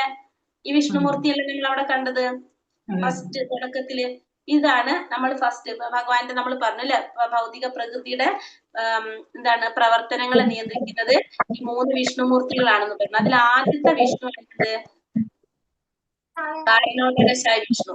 ആദ്യത്തെ വിഷ്ണുവാണ് കാരണോദകശായ വിഷ്ണുവാണ് ആദ്യത്തെ വിഷ്ണുമൂർത്തി. കാരണ ഉദകശായ വിഷ്ണു, കാരണോദകശായ വിഷ്ണു, കാരണോദകശായ വിഷ്ണു, അതാണ് കാരണോദകശായ വിഷ്ണു കേട്ടോ. കാരണ ഉദകശായ വിഷ്ണു എന്നാണ് പറയാ. അതായത് ഈ ഭൗതിക പ്രപഞ്ചത്തിന്റെ സൃഷ്ടിക്ക് കാരണമാകുന്നതാണ് ആര്? ഈ കാരണോദകശായ വിഷ്ണു. ഭൗതിക പ്രപഞ്ചത്തിന്റെ സൃഷ്ടിക്ക് കാരണമാകുന്ന വിഷ്ണുവിനെ നമുക്ക് കാരണോദകശായ വിഷ്ണു എന്ന് പറയാം. ആ വിഷ്ണുവിന്റെ രോമകൂപങ്ങളിൽ നിന്നാണ് എന്ത് വരുന്നത്? ഈ പ്രപഞ്ചങ്ങൾ ഉണ്ടാകുന്നത്. ഈ യെല്ലോ കളറിൽ മുട്ട പോലെ കാണുന്നത് എന്താണ്? ഓരോ പ്രപഞ്ചങ്ങളാണ്, ഓരോ ബ്രഹ്മാണ്ടങ്ങൾ, ഓരോ പ്രപഞ്ചങ്ങളാണ്. ഈ വിഷ്ണുവിന്റെ രോമകൂമകളിൽ നിന്നാണ് എന്തുണ്ടാകുന്നത്? ഈ പ്രപഞ്ചങ്ങൾ ഉണ്ടാകുന്നത്. അപ്പൊ ആ വിഷ്ണു ആണ് ആര്? കാരണോദകശായ വിഷ്ണു. ആ വിഷ്ണുവിന് എന്തില്ല? ബ്രഹ്മാവില്ല, ലക്ഷ്മി ഇല്ല, അനന്തനില്ല, ഒന്നുമില്ല. ആ വിഷ്ണുവിൽ നിന്നാണ് എന്ത് വരുന്നത്? ഈ പ്രപഞ്ചങ്ങൾ ഉണ്ടാകുന്നത്. അതാണ് കാരണോദകശായ വിഷ്ണു. കാരണോദകശായി സമുദ്രത്തിലാണ് ഈ വിഷ്ണു ശയിക്കുന്നത്. കാരണോദകശായി സമുദ്രം, അതിലാണ് ഈ വിഷ്ണു ശയിക്കുന്നത്. അതുകൊണ്ട് കാരണോദകശായ വിഷ്ണു, കാരണമാകുന്നതാണ് ഈ വിഷ്ണു. അതാണ് കാരണോദകശായ വിഷ്ണു. മനസ്സിലായോ? ഇനി അടുത്തത്, ഈ ഒരു പ്രപഞ്ചം, ഈ ഗോൾഡൻ കളറിലുള്ള ഒരു മുട്ട തുറന്നു വെച്ചിരിക്കുന്നതാണ് ഈ രണ്ടാമത്തെ നമ്മൾ ഈ ഭൗതിക ലോകം. നമ്മള് ഈ ഒരു ഗോൾഡൻ കളറിലുള്ള ഒരു മുട്ട തുറന്നു വെച്ചു. അതാണ് നമ്മൾ ഈ കാണുന്ന ഈ ഭൗതിക പ്രപഞ്ചം. മനസ്സിലായോ? ഒരെണ്ണം ഒരു മുട്ട തുറന്നു. അപ്പൊ ഈ ഭൗതിക പ്രപഞ്ചം കാണാണ്. അതിന്റെ ഉള്ളില് രണ്ടാമത്തെ വിഷ്ണു ആ പ്രപഞ്ചത്തിന് ജീവൻ നൽകാനായിട്ട് രണ്ടാമത്തെ വിഷ്ണു എന്ത് ചെയ്യും? ഗർഭോദകശായ വിഷ്ണു ഈ പ്രപഞ്ചത്തിന് വൈവിധ്യം നൽകാനായിട്ട് അതിലെ ആ പ്രപഞ്ചത്തിന് ജീവൻ നൽകാൻ വേണ്ടി അതിൽ പ്രവേശിക്കുന്നതാണ് ആര്? രണ്ടാമത്തെ വിഷ്ണു, ഗർഭോദകശായ വിഷ്ണു. അപ്പൊ രണ്ടാമത്തെ വിഷ്ണുമൂർത്തി എന്ത് ചെയ്യും? ഈ ഓരോ പ്രപഞ്ചത്തിലും ഉൾപ്പോകും. ആ പ്രപഞ്ചത്തിന് എന്നുള്ള വൈവിധ്യം നൽകാനായിട്ട് ഓരോ പ്രപഞ്ചത്തിലും ഉൾപ്പോകുന്നതാണ് രണ്ടാമത്തെ വിഷ്ണുമൂർത്തി ആയിട്ടുള്ള ഗർഭോദകശായ വിഷ്ണു. ആ ഗർഭോദകശായ വിഷ്ണുവിന് എന്തുണ്ട്? അനന്തന്റെ ശയനം, അനന്തശയനം ആണ്. അനന്തന്റെ മേലാണ് ശയിക്കുന്നത്. ലക്ഷ്മി ദേവി ഉണ്ട്. പിന്നെ താമരത്തണ്ടിന്ന് ആര് പോകുന്നുണ്ട്? ബ്രഹ്മാവിരിക്കുന്നുണ്ട് അല്ലേ? ഈ വിഷ്ണുവിനെയാണ് നമ്മൾ കാണുന്ന ഏത് നമ്മൾ പറയുന്ന മഹാവിഷ്ണു ആയിട്ട് നമ്മൾ കാണുന്ന വിഷ്ണു അല്ലെ? നമ്മൾ കാണുന്നത് ഈ വിഷ്ണുവിനെയാണ് നമ്മൾ കാണുന്നത്. എവിടെ നമ്മൾ ഇപ്പൊ പത്മനാഭസ്വാമി ക്ഷേത്രത്തിലെ പ്രതിഷ്ഠയൊക്കെ ഏതാണ്? ഈ വിഷ്ണുമൂർത്തിയാണ്. ഇവിടെ അനന്തശയന, അനന്തന്റെ മേൽ ശയിച്ചിരിക്കുകയാണ്. പിന്നെ ബ്രഹ്മാവ്, താമരത്തണ്ടില് ബ്രഹ്മാവുണ്ട്, ലക്ഷ്മി ദേവി ഉണ്ട് അടുത്ത്. ഇതാണ് ഇത് ഗർഭോദകശായ വിഷ്ണു. ഈ ഗർഭോദകശായ വിഷ്ണുവിന്റെ നാഭിയിൽ നിന്ന് പോകുന്ന താമരത്തണ്ട് നോക്കി അതിങ്ങനെ വളഞ്ഞു വളഞ്ഞു വളഞ്ഞു വളഞ്ഞു പോയിട്ടാണ് താമരയിൽ ആരിയിരിക്കുന്നത്? ബ്രഹ്മാവിരിക്കുന്നത് ആണല്ലോ. ഈ 14 ലോകങ്ങൾ മുഴുവനും എവിടെയാ നിൽക്കുന്നത്? ആ താമരത്തണ്ടുമേലാണ് നിൽക്കുന്നത്. കാണുന്നുണ്ടോ? നമ്മുടെ ഈ 14 ലോകങ്ങൾ എവിടെയാണ്? ഭഗവാന്റെ ഈ നാഭിയിൽ നിന്ന് പോകുന്ന താമരത്തണ്ടുമേലാണ് എന്ത് പോകുന്നത്? ഈ 14 ലോകങ്ങള്. ക്ലിയർ ആവുന്നുണ്ടോ നിങ്ങൾക്ക്? ഓ ഉണ്ട് ഉണ്ട് ഉണ്ട് ഉണ്ട്. അപ്പൊ ഈ 14 ലോകങ്ങള് എവിടെയാണ്? ഈ താമരത്തണ്ടുമേലാണ് ഈ 14 ലോകങ്ങള്. അതിൽ ആദ്യത്തെ ലോകം സത്യലോകം. സത്യലോകം എന്ന് വെച്ചാൽ ബ്രഹ്മാവിന്റെ ലോകാണ് ആദ്യത്തെ ലോകം, സത്യലോകം. പിന്നെ തപോലോകം, തപോലോകം എന്ന് വെച്ചിട്ടുണ്ടെങ്കിൽ കുമാരന്മാരുടെ 4 കുമാരന്മാരുടെ ലോകം. അങ്ങനെ ഓരോരുത്തരുടെ ലോകം. ജനലോകം, മഹർലോകം, സ്വർലോകം. സ്വർലോകം എന്ന് വെച്ചാൽ എന്താണ്? ദേവന്മാരുടെ ലോകം. ദേവന്മാരെന്ന് വെച്ചാല് ഇന്ദ്രൻ, ചന്ദ്രൻ, വരുണൻ, എല്ലാ ദേവന്മാരും എല്ലാവരും സ്വർഗലോകം, എല്ലാവരുടെ ലോകമാണ് അല്ലെ? സ്വർഗാധിപതിയായിട്ടുള്ള ഇന്ദ്രന്റെ എല്ലാവരുടെ ലോകമാണ് സ്വർഗലോകം, സ്വർലോകം. എല്ലാ ദേവന്മാരും ആ സ്വർലോകത്തിൽ നമുക്ക് പറയാം. പിന്നെ അത് കഴിഞ്ഞിട്ട് ഭുവർലോകം, 7ാമത്തെ ലോകം ഭൂമി. 7ാമത്തെ ലോകമാണ് നമ്മുടെ ഭൂമി, നമ്മൾ ഇരിക്കുന്ന ലോകം. പിന്നെ അത്തള, വിത്തള, സുത്തള, തലാത്തള, മഹാത്തള, രസാത്തള, പാത്താള, അങ്ങനെ 14 ലോകങ്ങള്. ഹരേ കൃഷ്ണ. അപ്പോ ഇവിടെ എത്ര വരുന്നത്? 14 ലോകങ്ങളും എവിടെയാ വരുന്നത്? ആ താമരത്തണ്ടിലാണ് ഈ 14 ലോകങ്ങളിൽ വരുന്നത്. അപ്പൊ ഇവിടെ ഈ ഗർഭോദകശായ വിഷ്ണുവിന്റെ നാഭിയിൽ നിന്നാണ് ഈ താമരത്തണ്ട്. ആ താമരത്തണ്ടിലാണ് നമ്മളെ ഈ 14 ലോകങ്ങൾ നിൽക്കുന്നത്. അത് രണ്ടാമത്തെ വിഷ്ണു, ഗർഭോദകശായ വിഷ്ണു. ഇനി 3ാമത്തെ വിഷ്ണുമൂർത്തിയാണ് ക്ഷീരോദകശായ വിഷ്ണു. ഈ ക്ഷീരോദകശായ വിഷ്ണു എന്ന് പറഞ്ഞാല് ക്ഷീരസമുദ്രത്തില് പാലാഴി സമുദ്ര, ക്ഷീരം എന്ന് വെച്ചാൽ പാല് അല്ലെ? പാലാഴിയില് ശയിക്കുന്ന വിഷ്ണുവാണ് ആര്? ക്ഷീരോദകശായ വിഷ്ണു. ഉള്ള വിഷ്ണുവാണ് ക്ഷീരോദകശായ വിഷ്ണു. ഈ ക്ഷീരോദകശായ വിഷ്ണുവാണ് നമ്മുടെ ഉള്ളില് പരമാത്മാവായിട്ടിരിക്കുന്നത്. നമ്മുടെ ഉള്ളില് പരമാത്മാവായിട്ടിരിക്കുന്നത് ആരാണ്? വിഷ്ണുവാണ്. ഈ ക്ഷീരോദകശായ വിഷ്ണുവിന്റെ അടുത്താണ് എന്ത് ചെയ്യുന്നത്? നമ്മള് ഈ ദേവന്മാരും എല്ലാവരും അസുരന്മാരെ കൊണ്ടൊക്കെ ബുദ്ധിമുട്ടൊക്കെ ഉണ്ടാവുമ്പോ ചെന്ന് പരാതി പറയാൻ പോകുന്നത് ആരുടെ അടുത്താണ്? ഈ ക്ഷീരോദകശായ വിഷ്ണുവിന്റെ അടുത്താണ്. അപ്പൊ ഈ ബ്രഹ്മാവിനും ഇവർക്കൊക്കെ പരാതി പറയാനായിട്ട് ക്ഷീരോദക സമുദ്രത്തിന്റെ അടുത്തേക്ക് പോകാനേ പറ്റുള്ളൂ. അവർക്ക് വിഷ്ണുവിന്റെ അപ്പുറത്തേക്ക് കടക്കാൻ സാധിക്കില്ല. ഇവിടെ ഇതിലിപ്പോ നമുക്ക് കാണാൻ സാധിക്കാം ക്ഷീരോദകശായ വിഷ്ണുവിന്റെ ഇവിടെ ചെറിയതായിട്ടൊരു സ്ഥലത്ത് ഇവിടെ കാണാം. നമുക്ക് പാലാഴിയിലാണ് ക്ഷീരോദകശായ വിഷ്ണു ഇരിക്കുന്നത്.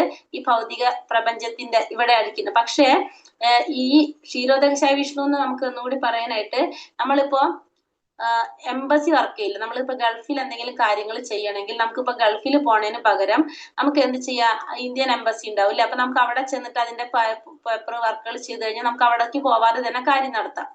അതേപോലെ തന്നെയാണ് ഈ ക്ഷീരോദകശായ വിഷ്ണു. കാരണം ഈ ഭഗവാന്റെ അടുത്ത് പോയിട്ട് കാര്യങ്ങൾ പറയാനായിട്ട് ആർക്ക് സാധിക്കില്ല? ഈ ദേവന്മാർക്കൊന്നും സാധിക്കില്ല ഭഗവാന്റെ അടുത്തേക്ക് പോവാൻ. അപ്പൊ അവർക്ക് എന്തെങ്കിലും അസുരന്മാരെ കൊണ്ടോ അല്ലെങ്കിൽ എന്തെങ്കിലും പ്രോബ്ലംസ് ഉണ്ടാവുമ്പോ അവര് പോയിട്ട് പറയുന്നത് ഈ ഗർഭോദകശായ വിഷ്ണുവിന്റെ അടുത്തോ കാരണാദകശായ വിഷ്ണുവിന്റെ അടുത്തോ ഭഗവാൻ കൃഷ്ണന്റെ അടുത്തോ അല്ല. അവരെന്താണ്? ഈ ക്ഷീരോദക സമുദ്രത്തിന്റെ അടുത്ത് കരയിൽ ചെന്നിട്ട് അതിന്റെ തീരത്ത് നിന്നിട്ട് ഭഗവാനെ പ്രാർത്ഥിക്കുമ്പോ ക്ഷീരോദകശായ വിഷ്ണു വന്ന് ക്ഷീരോദകശായ വിഷ്ണുവിനോടാണ് ഇവര് സങ്കടങ്ങൾ പറയുന്നത്. അപ്പൊ ഇവർക്ക് ആരോടാണ് പ്രശ്നങ്ങൾ പറയാൻ സാധിക്കുക? ഈ ക്ഷീരോദകശായ വിഷ്ണുവിനോട്. അങ്ങനെ ക്ഷീരോദകശായ വിഷ്ണു ആണ് ആരെ അറിയിക്കുന്നത്? ഭഗവാൻ അറിയിക്കുന്നത്. അപ്പൊ ഭഗവാനെ നേരിട്ട് കാണാൻ പോലും ആർക്ക് സാധിക്കില്ല? ഈ പറഞ്ഞ ദേവന്മാർക്കൊന്നും കാണാൻ സാധിക്കുന്നില്ല. അവരൊക്കെ എവിടെയാണ്? ഭൗതിക ലോകത്തിലാണ്. ഞാൻ പറയുന്നത് മനസ്സിലാകുന്നുണ്ടോ? മനസ്സിലാവുന്നുണ്ട്. ഓക്കെ. മാതാജി. ദേവന്മാര് ഒക്കെ ഈ ഭൗതിക ലോകത്തിൽ. അപ്പൊ ഈ ദേവന്മാരുടെ ലോകം എന്ന് പറയുന്നത് 5ാമത്തെ ലോകാണ് ദേവന്മാരുടെ ലോകം. കണ്ടില്ലേ നമ്മള്? 5ാമത്തെ ലോകം ദേവന്മാരുടെ ലോകം, 7ാമത്തെ ലോകം നമ്മുടെ ലോകം. 7ാമത്തെ ലോകം നമ്മുടെ ലോകം, 5ാമത്തെ ലോകത്താണ് ദേവന്മാരിയ്ക്കുന്നത്. ഇത്രയും ക്ലിയർ ആയോ എല്ലാവർക്കും? നമ്മുടെ ലോകം എന്ന് പറയുന്നത് ഭൂമിയോ? അതെ, ഭൂമി. 7ാമത്തത് ഭൂമി, 5ാമത്തത് സ്വർഗലോകം. ലോകങ്ങള് സത്യലോകം, ബ്രഹ്മാവിന്റെ ലോകം, 4 കുമാരന്മാരുടെ ലോകം, പിന്നെ പ്രജാപതികളുടെ ലോകം, അങ്ങനെയാണ് ഓരോരോ ലോകങ്ങൾ പോകുന്നത്. അപ്പൊ സത്യലോകം, തപോലോകം, ജനലോകം, മഹർലോകം, 5ാമത്തെ ലോകം സ്വർഗലോകം, 6ാമത്തത് ഭൂവർ ലോകം, 7ാമത്തത് ഭൂലോകം. ഭൂമി, 8 അത്തള, വിത്തള, സുത്തള, തലാത്തള, മഹാത്തള, രസാത്തള, പാത്താള, അങ്ങനെ 14 ലോകങ്ങള്. അതില് 5ാമത്തെ ലോകം ദേവന്മാരുടെ ലോകവും 7ാമത്തെ ലോകം നമ്മുടെ ഭൂലോകം, ഭൂമി. ഇത്രയും ക്ലിയർ ആയോ എല്ലാവർക്കും? ഇനി നമുക്ക് ക്ലാസ് എടുക്കുമ്പോ ഇത് നമ്മൾ മനസ്സിൽ വെക്കാം. ഇനി നമുക്ക് ക്ലാസ് എടുക്കുമ്പോ ഇത് ഓരോന്നും ആവശ്യം വരുമ്പോ നമുക്ക് പറയാം.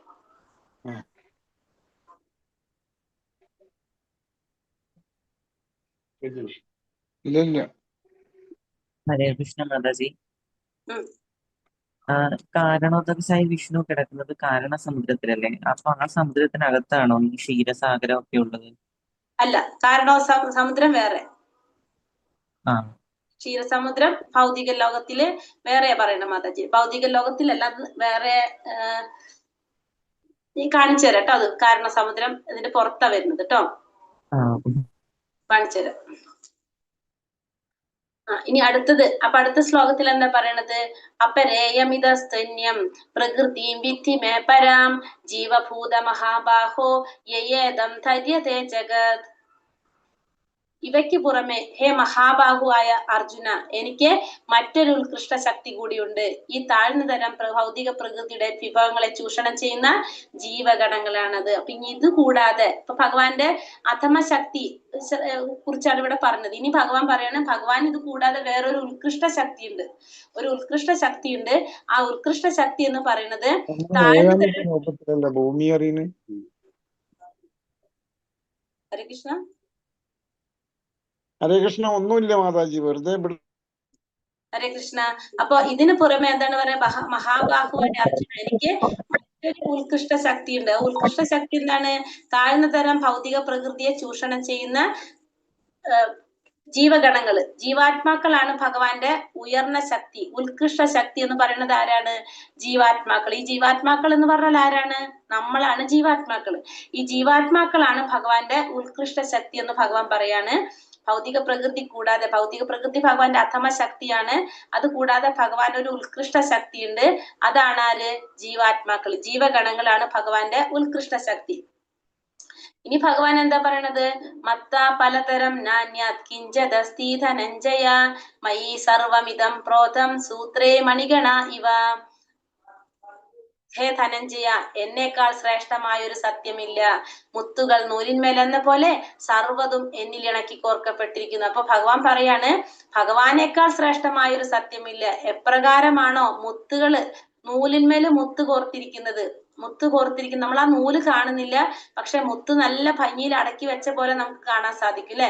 അതേപോലെ തന്നെയാണ് ഭഗവാനെ നമുക്ക് കാണുന്നില്ല, പക്ഷെ ഈ പ്രപഞ്ചത്തിൽ ഓരോന്നും എങ്ങനെയാണ്?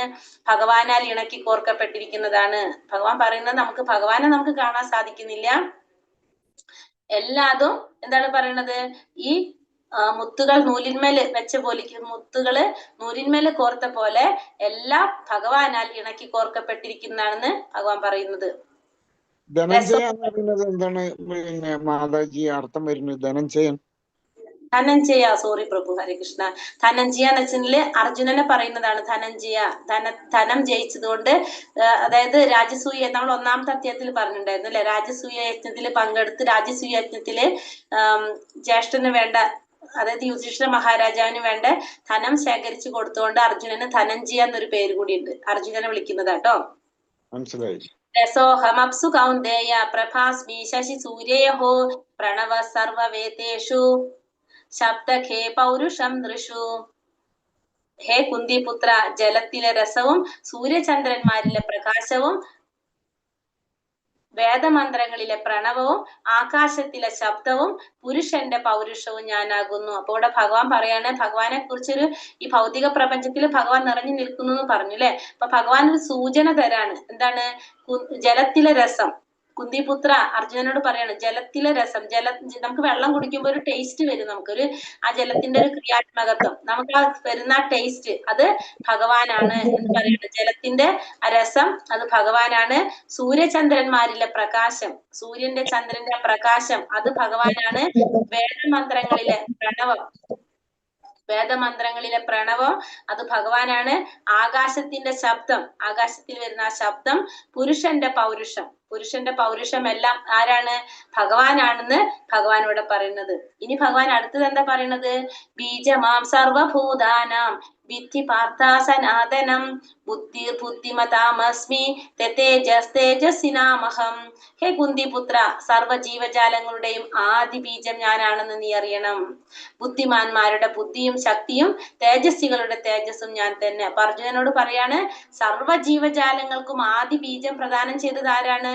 ഞാനാണ്. അതായത് ഭഗവാൻ നമ്മളെ പിതാവാണെന്ന് ഭഗവാൻ പറയാണ് ഇവിടെ. എല്ലാ ജീവജാലങ്ങളുടെയും സർവചരാചരങ്ങൾക്കും ആദി ബീജം പ്രദാനം ചെയ്തത് ഞാനാണ്. പിന്നെ ബുദ്ധിമാന്മാരുടെ ബുദ്ധി, പിന്നെ ശക്തി, പിന്നെ തേജസ്വികളുടെ തേജസ്, ഇതെല്ലാം ആര് തന്നെയാണ്? ഞാൻ തന്നെയാണ്. അപ്പൊ ബുദ്ധിമാന്മാർക്കുള്ള ബുദ്ധിയും പിന്നെ അവരുടെ ശക്തിയും തേജസ്വികളുടെ തേജസ്സും എല്ലാം ഞാൻ തന്നെയാണ്. എല്ലാ ജീവജാലങ്ങളുടെയും ആദി ബീജവും ആരാണ് പ്രദാനം ചെയ്തത്? ഭഗവാൻ തന്നെയാണ്. ഭഗവാനാണ് നമ്മുടെ പിതാവെന്നും ഭഗവാൻ ഇവിടെ പറയാണ്, അർജുനനോട് പറയാണ്. ഇനി ഭഗവാൻ എന്താ പറയുന്നത്? യേ ചൈവ സ്വാത്വിക ഭാവ രാജസാസ്താമസാശ്ചയേ മത്ത ഏവേദി താൻ വിദ്ധി നാത്വേഹം തേഷു തേ മയി. സ്വാത്വികങ്ങളും രാജസങ്ങളും താമസങ്ങളുമായ എല്ലാ അവസ്ഥകളും എന്റെ ശക്തിയുടെ ബഹിസ്ഫുരണങ്ങളാണ്. ഒരർത്ഥത്തിൽ അവയെല്ലാം ഞാൻ തന്നെ. എങ്കിലും ഞാൻ അവയ്ക്ക് അധീനനല്ല, മറിച്ച് ആ ഗുണങ്ങൾക്ക് അധീനനല്ല, മറിച്ച് അവയെല്ലാം എന്നിൽ നിലകൊള്ളുന്നു. അപ്പൊ ഭഗവാൻ പറയുന്നത്, ഈ സാത്വികവും രാജസികവും താമസികവുമായിട്ടുള്ള എല്ലാ ഗുണങ്ങളും ആരുടെ തന്നെ ശക്തിയാണ്? ഭഗവാന്റെ തന്നെ ശക്തിയാണ്. ഭഗവാനാണ് ഇതൊക്കെ ആരാണ് സൃഷ്ടിച്ചത്? ഭഗവാനാണ് സൃഷ്ടിച്ചത്. പക്ഷേ എന്താണ്? ഭഗവാൻ ഇതിനൊന്നും അധീനനല്ല, ഭഗവാൻ ഇതിനെല്ലാം അതീതനാണ്. ഇതിന്റെ ഒക്കെ മുകളിലാണ് ഭഗവാൻ. ഇതൊന്നും ഭഗവാനെ ബാധിക്കുന്നതല്ല. ഈ മൂന്ന് ഗുണങ്ങളും സൃഷ്ടിച്ചതും ഭഗവാൻ തന്നെ. പക്ഷെ ഭഗവാൻ ഇതിനൊക്കെ അധീനനല്ല, അതീതനാണ്. ഗുണങ്ങൾക്ക് അതീതനാണ് ഭഗവാൻ. അതുകൊണ്ട് ഭഗവാനെ നമ്മള് ഗുണാതീതൻ എന്നുകൂടി പറയും. ത്രിഗുണങ്ങൾക്ക് അതീതനായതുകൊണ്ട് ഭഗവാനെ ഗുണാതീതൻ എന്നുകൂടി ഭഗവാന് പറയും. അപ്പൊ മൂന്ന് കാര്യങ്ങൾ ഇപ്പൊ ഭഗവാനോട് പറഞ്ഞു. ഒന്ന് പറഞ്ഞു, നമ്മള് ഈ ജലത്തിലെ രസം, സൂര്യചന്ദ്രന്മാരിലെ പ്രകാശം ഒക്കെ ഭഗവാനാണെന്ന് പറഞ്ഞു. പിന്നെ പറഞ്ഞു, എല്ലാവർക്കും ആദി ബീജം പ്രദാനം ചെയ്തത് ഭഗവാനാണെന്ന് പറഞ്ഞു. ഇവിടെ ഭഗവാൻ എന്ത് പറഞ്ഞു? എല്ലാ ഗുണങ്ങളും, സത്വ രജോ തമോ ഗുണങ്ങൾ, ഇതൊക്കെ ആരുടെ സൃഷ്ടിയാണ്? ഭഗവാന്റെ തന്നെ സൃഷ്ടിയാണ്.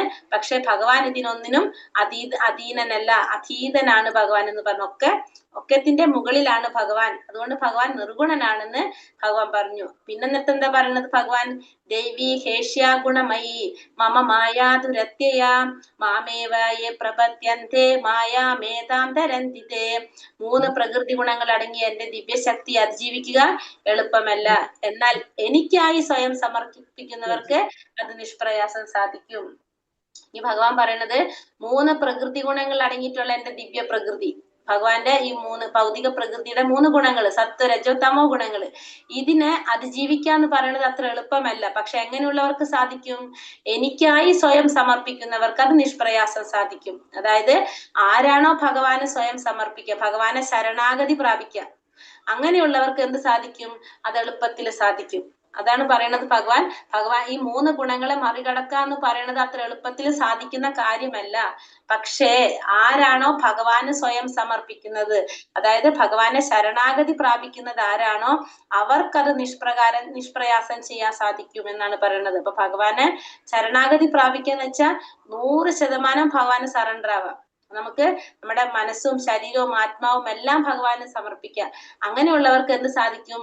ഈ ത്രിഗുണങ്ങളെ മറികടക്കാനായിട്ട് സാധിക്കും എന്നാണ് ഭഗവാൻ പറയുക. ആത്മസമർപ്പണം, നമ്മൾ ഈ നവവിധ ഭക്തിയിൽ ആത്മസമർപ്പണം എന്ന് പറയുന്നതിന്, അത് ചെയ്യുന്നവർക്ക് എന്ത് സാധിക്കും? ഈ 3 ഗുണങ്ങളെ മറികടക്കാനായിട്ട് സാധിക്കും, അതിനെ അതിജീവിക്കാനായിട്ട് അങ്ങനെയുള്ളവർക്ക് സാധിക്കുമെന്നാണ് ഭഗവാനോട് പറയുന്നത്. ഇനി ഭഗവാനെ ഭജിക്കാത്ത 4 കൂട്ടരെ കുറിച്ചാണ് പറയുന്നത്.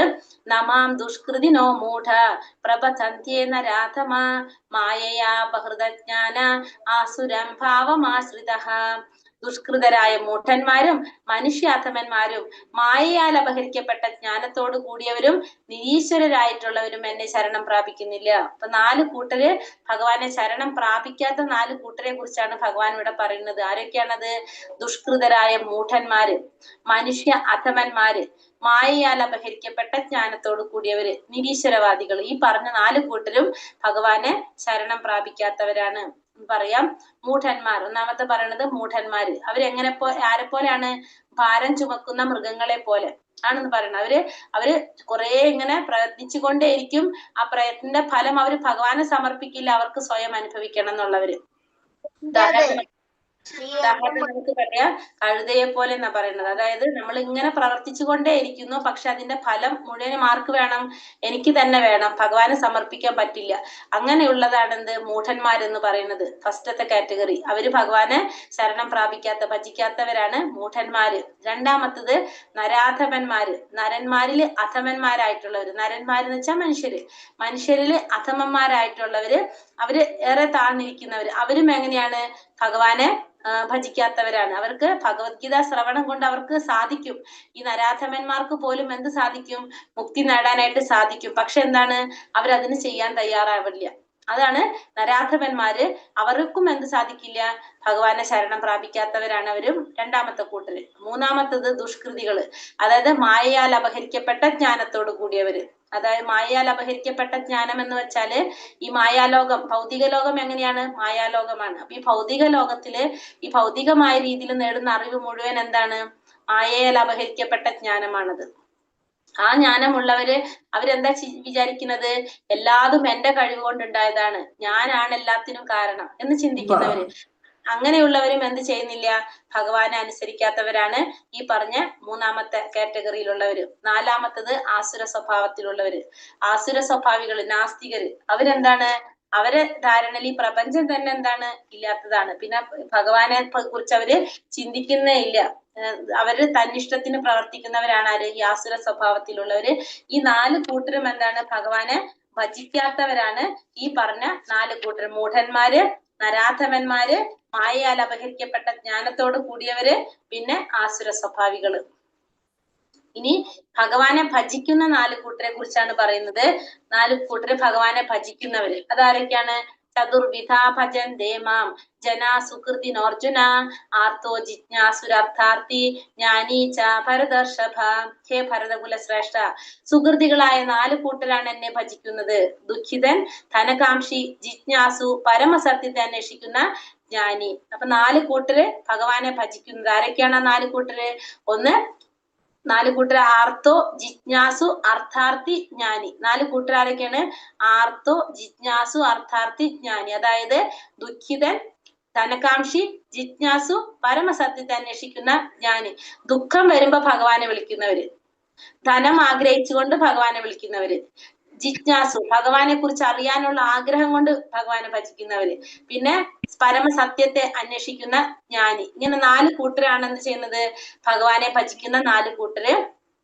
ദുഃഖിതൻ, ധനകാംക്ഷി, ജിജ്ഞാസു, ജ്ഞാനി. ഈ 4 കൂട്ടര് ഭഗവാനെ ഭജിക്കുന്നവരാണ്. അപ്പൊ ഭഗവാൻ പറയുന്നത് ഈ 4 കൂട്ടരും ആരല്ല? ശുദ്ധ ഭക്തന്മാരല്ല. ഭഗവാൻ പറയുന്നത് അങ്ങനെയാണ്. ഈ 4 കൂട്ടരും ശുദ്ധ ഭക്തന്മാരല്ല. ദുഃഖിതനായാലും, കാരണം ശുദ്ധഭക്തൻ എങ്ങനെയാണ്? ഫലത്തിൽ ആഗ്രഹമില്ല, അതിൽ ഒട്ടും ഫലം ആഗ്രഹിക്കുന്നില്ല. അങ്ങനെ ഭഗവാനെ ഭജിക്കുന്നവരാണ് ശുദ്ധ ഭക്തന്മാർ. നമ്മൾ പഠിച്ചു ഇപ്പൊ. പക്ഷെ ഇവരെന്താണ്? ദുഃഖം വരുമ്പോ ആ ദുഃഖം മാറാൻ വേണ്ടിയിട്ട് ഭഗവാൻ വിളിക്കുന്നവരാണ്. ധനകാംക്ഷി ധനം ആഗ്രഹിച്ചുകൊണ്ട് വിളിക്കുന്നവരാണ്. ജിജ്ഞാസു ഭഗവാനെ കുറിച്ച് അറിയാനുള്ള ആഗ്രഹം കൊണ്ട്. പരമസത്യത്തെ അന്വേഷിക്കുന്ന ജ്ഞാനി ഭഗവാൻ അറിയാൻ വേണ്ടിയിട്ട്. അപ്പോ ഈ 4 കൂട്ടരും ശുദ്ധ ഭക്തന്മാരല്ല. പക്ഷെ ഇവർക്ക് എന്ത് സാധിക്കും? ഇവര് ഭഗവാനെ കുറിച്ച് അറിയുമ്പോ ഇവര് ഭഗവാനെ കുറിച്ച് ഭഗവാനെ ആരാധിച്ച് വന്നവർക്ക് എന്ത് സാധിക്കും? ഇവർക്ക് ശുദ്ധ ഭക്തന്മാരാകാൻ സാധിക്കും. ഈ 4 കൂട്ടർക്ക് ആകാനായിട്ട് സാധിക്കുന്നവരാണ്. പക്ഷെ ഇവരാരും എന്തല്ല, ശുദ്ധ ഭക്തന്മാരല്ല ഇപ്പൊ. പക്ഷെ ചെയ്ത് വരുമ്പോ ഗ്രാജുവലി അവർക്ക് എന്ത് സാധിക്കും? ശുദ്ധ ഭക്തന്മാരാകാനായിട്ട് സാധിക്കുന്നവരാണ് ഇവര്. 4 കൂട്ടർ ഭഗവാനെ ഭജിക്കുന്നവര്. ഇനി അതിന് നമുക്ക് ഉദാഹരണം നമുക്ക് പറഞ്ഞു തരുന്നതാണ് ഈ പിക്ചറിലൂടെ. ഫസ്റ്റത്തെ 2 നമ്മൾ ദുഃഖിതൻ ഉദാഹരണമാണ്. ദുഃഖം വന്ന സമയത്ത് ഭഗവാനെ ഭജിച്ചതാണ് ആര്? ഗജേന്ദ്രൻ. ആനയാണ്, ആനത്തലവനാണ് ഗജേന്ദ്രൻ എന്ന് പറഞ്ഞ ആനകളുടെ തലവനാണ് ഗജേന്ദ്രൻ. ആ ഗജേന്ദ്രൻ എന്താ പറയുക, തടാകത്തില് ഗജേന്ദ്രനെ മുതല പിടിക്കാണ്. ആ മുതലരെ പിടുത്തന്ന് പിടിക്കാൻ കുറേ ശ്രമിക്കും, പക്ഷെ നടക്കില്ല. അങ്ങനെ ലാസ്റ്റ് ഭഗവാൻ അത്രയും സഹിക്കാൻ പറ്റാണ്ട് ആരും രക്ഷിക്കാനില്ല. അങ്ങനെ ഭഗവാനെ വിളിക്കാണ്. ദുഃഖം വന്ന സമയത്ത് അത്രയും സഹിക്കാൻ പറ്റാണ്ടാവുമ്പോഴാണ് ആരെ വിളിക്കുന്നത്? ഭഗവാനെ വിളിക്കുന്നത്. അങ്ങനെ അതാണ് ദുഃഖിതൻ. അപ്പൊ ഒരു ഉദാഹരണമാണ് ആര്? ഗജേന്ദ്രൻ. രണ്ടാമത്തത് ദ്രൗപദി. വസ്ത്രാക്ഷേപം നടക്കുന്ന സമയത്ത് ദ്രൗപദി ആരും സഹായിക്കാനില്ലാതെ വരുന്ന അവസരത്തിലാണ് ആരെ വിളിക്കുന്നത്? ഭഗവാനെ വിളിക്കുന്നത്. അപ്പൊ ദുഃഖിതന് 2 ഉദാഹരണം നമുക്ക് ആരൊക്കെ പറയാം? ദ്രൗപദിയും ഗജേന്ദ്രനും. രണ്ടാമത്തത് താഴത്തെ പിക്ചർ 2 ധനകാംക്ഷി, ധനം ആഗ്രഹിച്ചുകൊണ്ട് ഭഗവാനെ ഭജിക്കുന്നവര്. ഒന്നാമത്തത് ധ്രുവകുമാരൻ അച്ഛനേക്കാളും വലിയ ആളാവാൻ വേണ്ടിയിട്ട് ഭഗവാനെ ഭജിക്കാൻ തുടങ്ങുന്നതാണ് ആര്? ധ്രുവകുമാരൻ. പിന്നെ അതായത് ധനം ആഗ്രഹിച്ചുകൊണ്ട്. രണ്ടാമത്തത് ശ്രീരാമസ്വാമിയായിട്ട് സഖ്യം ചേരുന്നതാണ് സുഗ്രീവൻ. ശ്രീരാമനായിട്ട് സഖ്യം രാജ്യം തിരിച്ചു പിടിക്കാൻ വേണ്ടി, രാജ്യം കിട്ടാൻ വേണ്ടിയിട്ട് ശ്രീരാമസ്വാമിയായിട്ട് സഖ്യം ചേരുന്നത്. അപ്പൊ ഇവര് 2 പേരും എന്താണ്? ധനം ആഗ്രഹിച്ചുകൊണ്ട് ഭഗവാനെ ഭജിക്കുന്നവരാണ് ഈ 2 പേരും. ഇനി ലാസ്റ്റത്തെ 2 പിക്ചർ. പരീക്ഷിത് മഹാരാജാവ് ഭാഗവതം കേൾക്കാനിരിക്കുകയാണ്. ആരുടെ അടുത്ത്? ശുകദേവ ഗോസ്വാമിയുടെ അടുത്ത്. ശുകദേവ ഗോസ്വാമി പരീക്ഷത്തിന് ഭാഗവതം പറഞ്ഞു കൊടുക്കാണ്. ജിജ്ഞാസു, അറിയാനുള്ള ഒരു ആഗ്രഹം കൊണ്ടാണ് അവിടെ ഇരിക്കുന്നത്. അറിയാനുള്ള ആഗ്രഹം കൊണ്ടിരിക്കുകയാണ്. അപ്പൊ അത് എങ്ങനെയാണ്? ഉറക്കവും ഇല്ല, ഭക്ഷണവും ഇല്ല, എന്താണ് വെള്ളവും ഇല്ല, ഒന്നും ഇല്ലാതെ ഇങ്ങനെ ഇരുന്ന് അത് കേട്ടുകൊണ്ടേയിരിക്കുക പരീക്ഷിത്ത്. അങ്ങനെ ശ്രവണത്തിലൂടെയാണ് പരീക്ഷിത്ത് എന്താണ് സാക്ഷാത്കാരം നേടിയത്. താഴെ നൈമിഷാരണ്യത്തിലെ ഋഷിമാര്, താഴെ കൊടുത്തിരിക്കുന്നത് ഋഷിമാരാണ് നൈമിഷാരണ്യത്തിലെ. അവര് സൂതഗോസ്വാമിയിൽ നിന്നും അവരും എന്താണ്? ഭാഗവതം ശ്രവിക്കുന്നതാണ്. അപ്പൊ ഈ 2 കൂട്ടരും ജിജ്ഞാസുവിന് ഉദാഹരണമാണ് ഈ 2 കൂട്ടരും. പിന്നെ അതിന്റെ ഇടയിൽ ഒരു പിക്ചർ ഭഗവാൻ ശ്രീകൃഷ്ണൻ കാണുന്നുണ്ട് അല്ലെ? അത് ശുകദേവ ഗോസ്വാമി ആണ്. ജ്ഞാനിക്ക് ഉദാഹരണമാണ് ശുകദേവ ഗോസ്വാമി വ്യാസമഹർഷിയുടെ മകനായിട്ടുള്ള ശുകദേവ ഗോസ്വാമി 16 വർഷമാണ് അമ്മയുടെ ഗർഭത്തിലിരിക്കുന്നത്. 16 വർഷം അമ്മയുടെ ഗർഭത്തിലിരിക്കുന്നത് കാരണം പുറത്ത് വന്നു കഴിഞ്ഞാൽ മായ പിടിക്കുന്നു മനസ്സിലായപ്പോ ഭൗതിക ലോകത്തിലേക്ക് വരാതെ ഇരിക്കുകയാണ്. ലാസ്റ്റ് ഭഗവാൻ വന്നിട്ട് നിന്നെ മായ പിടിക്കില്ല, ഞാൻ രക്ഷിക്കാന്ന് പറയുമ്പോഴാണ് ആര് പുറത്തേക്ക് വരുന്നത്? ശുകദേവ ഗോസ്വാമി പുറത്തേക്ക് വരുന്നത്. അപ്പൊ ശുകദേവ ഗോസ്വാമിയാണ് ജ്ഞാനിക്ക് ഉദാഹരണം. ഒരു ഉദാഹരണം ശുകദേവ ഗോസ്വാമി, ജ്ഞാനിക്ക് ഉദാഹരണം. അങ്ങനെ നമ്മൾ പറഞ്ഞതിന് ഓരോരുത്തരുടെ ഉദാഹരണം പറയുന്നതാണ്. ഇനി ഇവിടെ എന്താ പറയണത്? ബഹൂനാം ജന്മനാമന്തേ ജ്ഞാനവാൻ മാം പ്രപദ്യതേ വാസുദേവ സർവമിതി സാ മഹാത്മാസു ദുർലഭ. അസംഖ്യം ജനന മരണങ്ങൾക്ക് ശേഷം ജ്ഞാനവാനായ വ്യക്തി സർവജ്ഞനാണ്. കാരണഭൂതനും സർവവ്യാപിയുമാണ്. ഞാനെന്ന് മനസ്സിലാക്കി എന്നെ അവർ ശരണം പ്രാപിക്കുന്നു. അപ്രകാരമുള്ള മഹാത്മാക്കൾ വളരെ വിരളമാണ്. അപ്പോ അസംഖ്യം ജനന മരണങ്ങൾക്ക് ശേഷം, അപ്പൊ നമുക്ക് പെട്ടെന്ന് ഒരു ദിവസം കൊണ്ടല്ല നമ്മൾ ഭഗവാനെ കുറിച്ച് അറിയാൻ നമുക്ക് അവസരം കിട്ടുന്നത്. അസംഖ്യം ജനന മരണങ്ങൾക്ക് ശേഷമാണ്. അപ്പൊ കുറേ ജനന മരണങ്ങൾക്ക് ശേഷമാണ് നമുക്ക് ഭഗവാനെ കുറിച്ച് അറിയാനായിട്ട് ജ്ഞാനവാനായിട്ടുള്ള ഒരു വ്യക്തി സർവജ്ഞനാകുന്നത്. കാരണഭൂതനാണ് ഭഗവാൻ, സർവവ്യാപിയാണെന്ന് മനസ്സിലാക്കിയിട്ട് ഭഗവാനെ ശരണം പ്രാപിക്കുന്ന അത്തരത്തിലുള്ള മഹാത്മാക്കള് വളരെ വിരളമായിരിക്കും. അപ്പൊ ഇത് ഒറ്റ ജന്മം കൊണ്ടൊന്നല്ല നമുക്ക് കിട്ടുന്നത്, അനേകം ജനന മരണങ്ങൾക്ക് ശേഷമാണ് നമുക്കത് സാധിക്കുന്നതെന്ന് നമുക്കിവിടെ ഭഗവാൻ പറയണം. ബഹൂനാം ജന്മനാമന്ത്യ. അപ്പൊ ഒറ്റ ജന്മം കൊണ്ട് നമുക്ക് എന്ത് സാധിക്കില്ല? ഭഗവാനെ കുറിച്ച് മനസ്സിലാക്കാനായിട്ട് സാധിക്കില്ല. വരുന്നുണ്ട് പ്രഭു, ഭക്തൻ എങ്ങനെയായിരിക്കും കേട്ടോ. അപ്പൊ കുറെ ജന്മങ്ങളിലൂടെയാണ് നമുക്ക് എന്ത് സാധിക്കുന്നത്? ഭഗവാനെ കുറിച്ച് മനസ്സിലാക്കാനായിട്ട് നമുക്ക് സാധിക്കുന്നത്. അങ്ങനെയുള്ള മഹാത്മാക്കളോ വളരെ വിരളമായിരിക്കുന്നു ഭഗവാൻ ഇവിടെ പറയാണ്. ഇനി എന്താ പറയുന്നത് ഇവിടെ? കാമസ്തൈസ്തൈർഹൃദജ്ഞാനാം പ്രപഥന്ത്യന്യ ദേവതഃ തം തം നിയമമാസ്തായ പ്രകൃത്യാ നിയതാ സ്വയാ. ഭൗതിക അഭിലാഷങ്ങളാൽ അപഹരിക്കപ്പെട്ട ജ്ഞാനത്തോടു കൂടിയവർ ദേവന്മാരെ ശരണം പ്രാപിക്കുന്നു. പ്രത്യേക നിയമങ്ങളും നിബന്ധനകളും അനുസരിച്ച് അവർ സ്വപ്രകൃതിയാൽ ദേവന്മാരെ ആരാധിക്കുന്നു. ഇവിടെ എന്താ പറയണത്? ഭൗതികമായ ആഗ്രഹങ്ങൾ കൊണ്ട് ഉള്ള ജ്ഞാനം നേടിയിട്ടുള്ളവർ എന്ത് ചെയ്യും?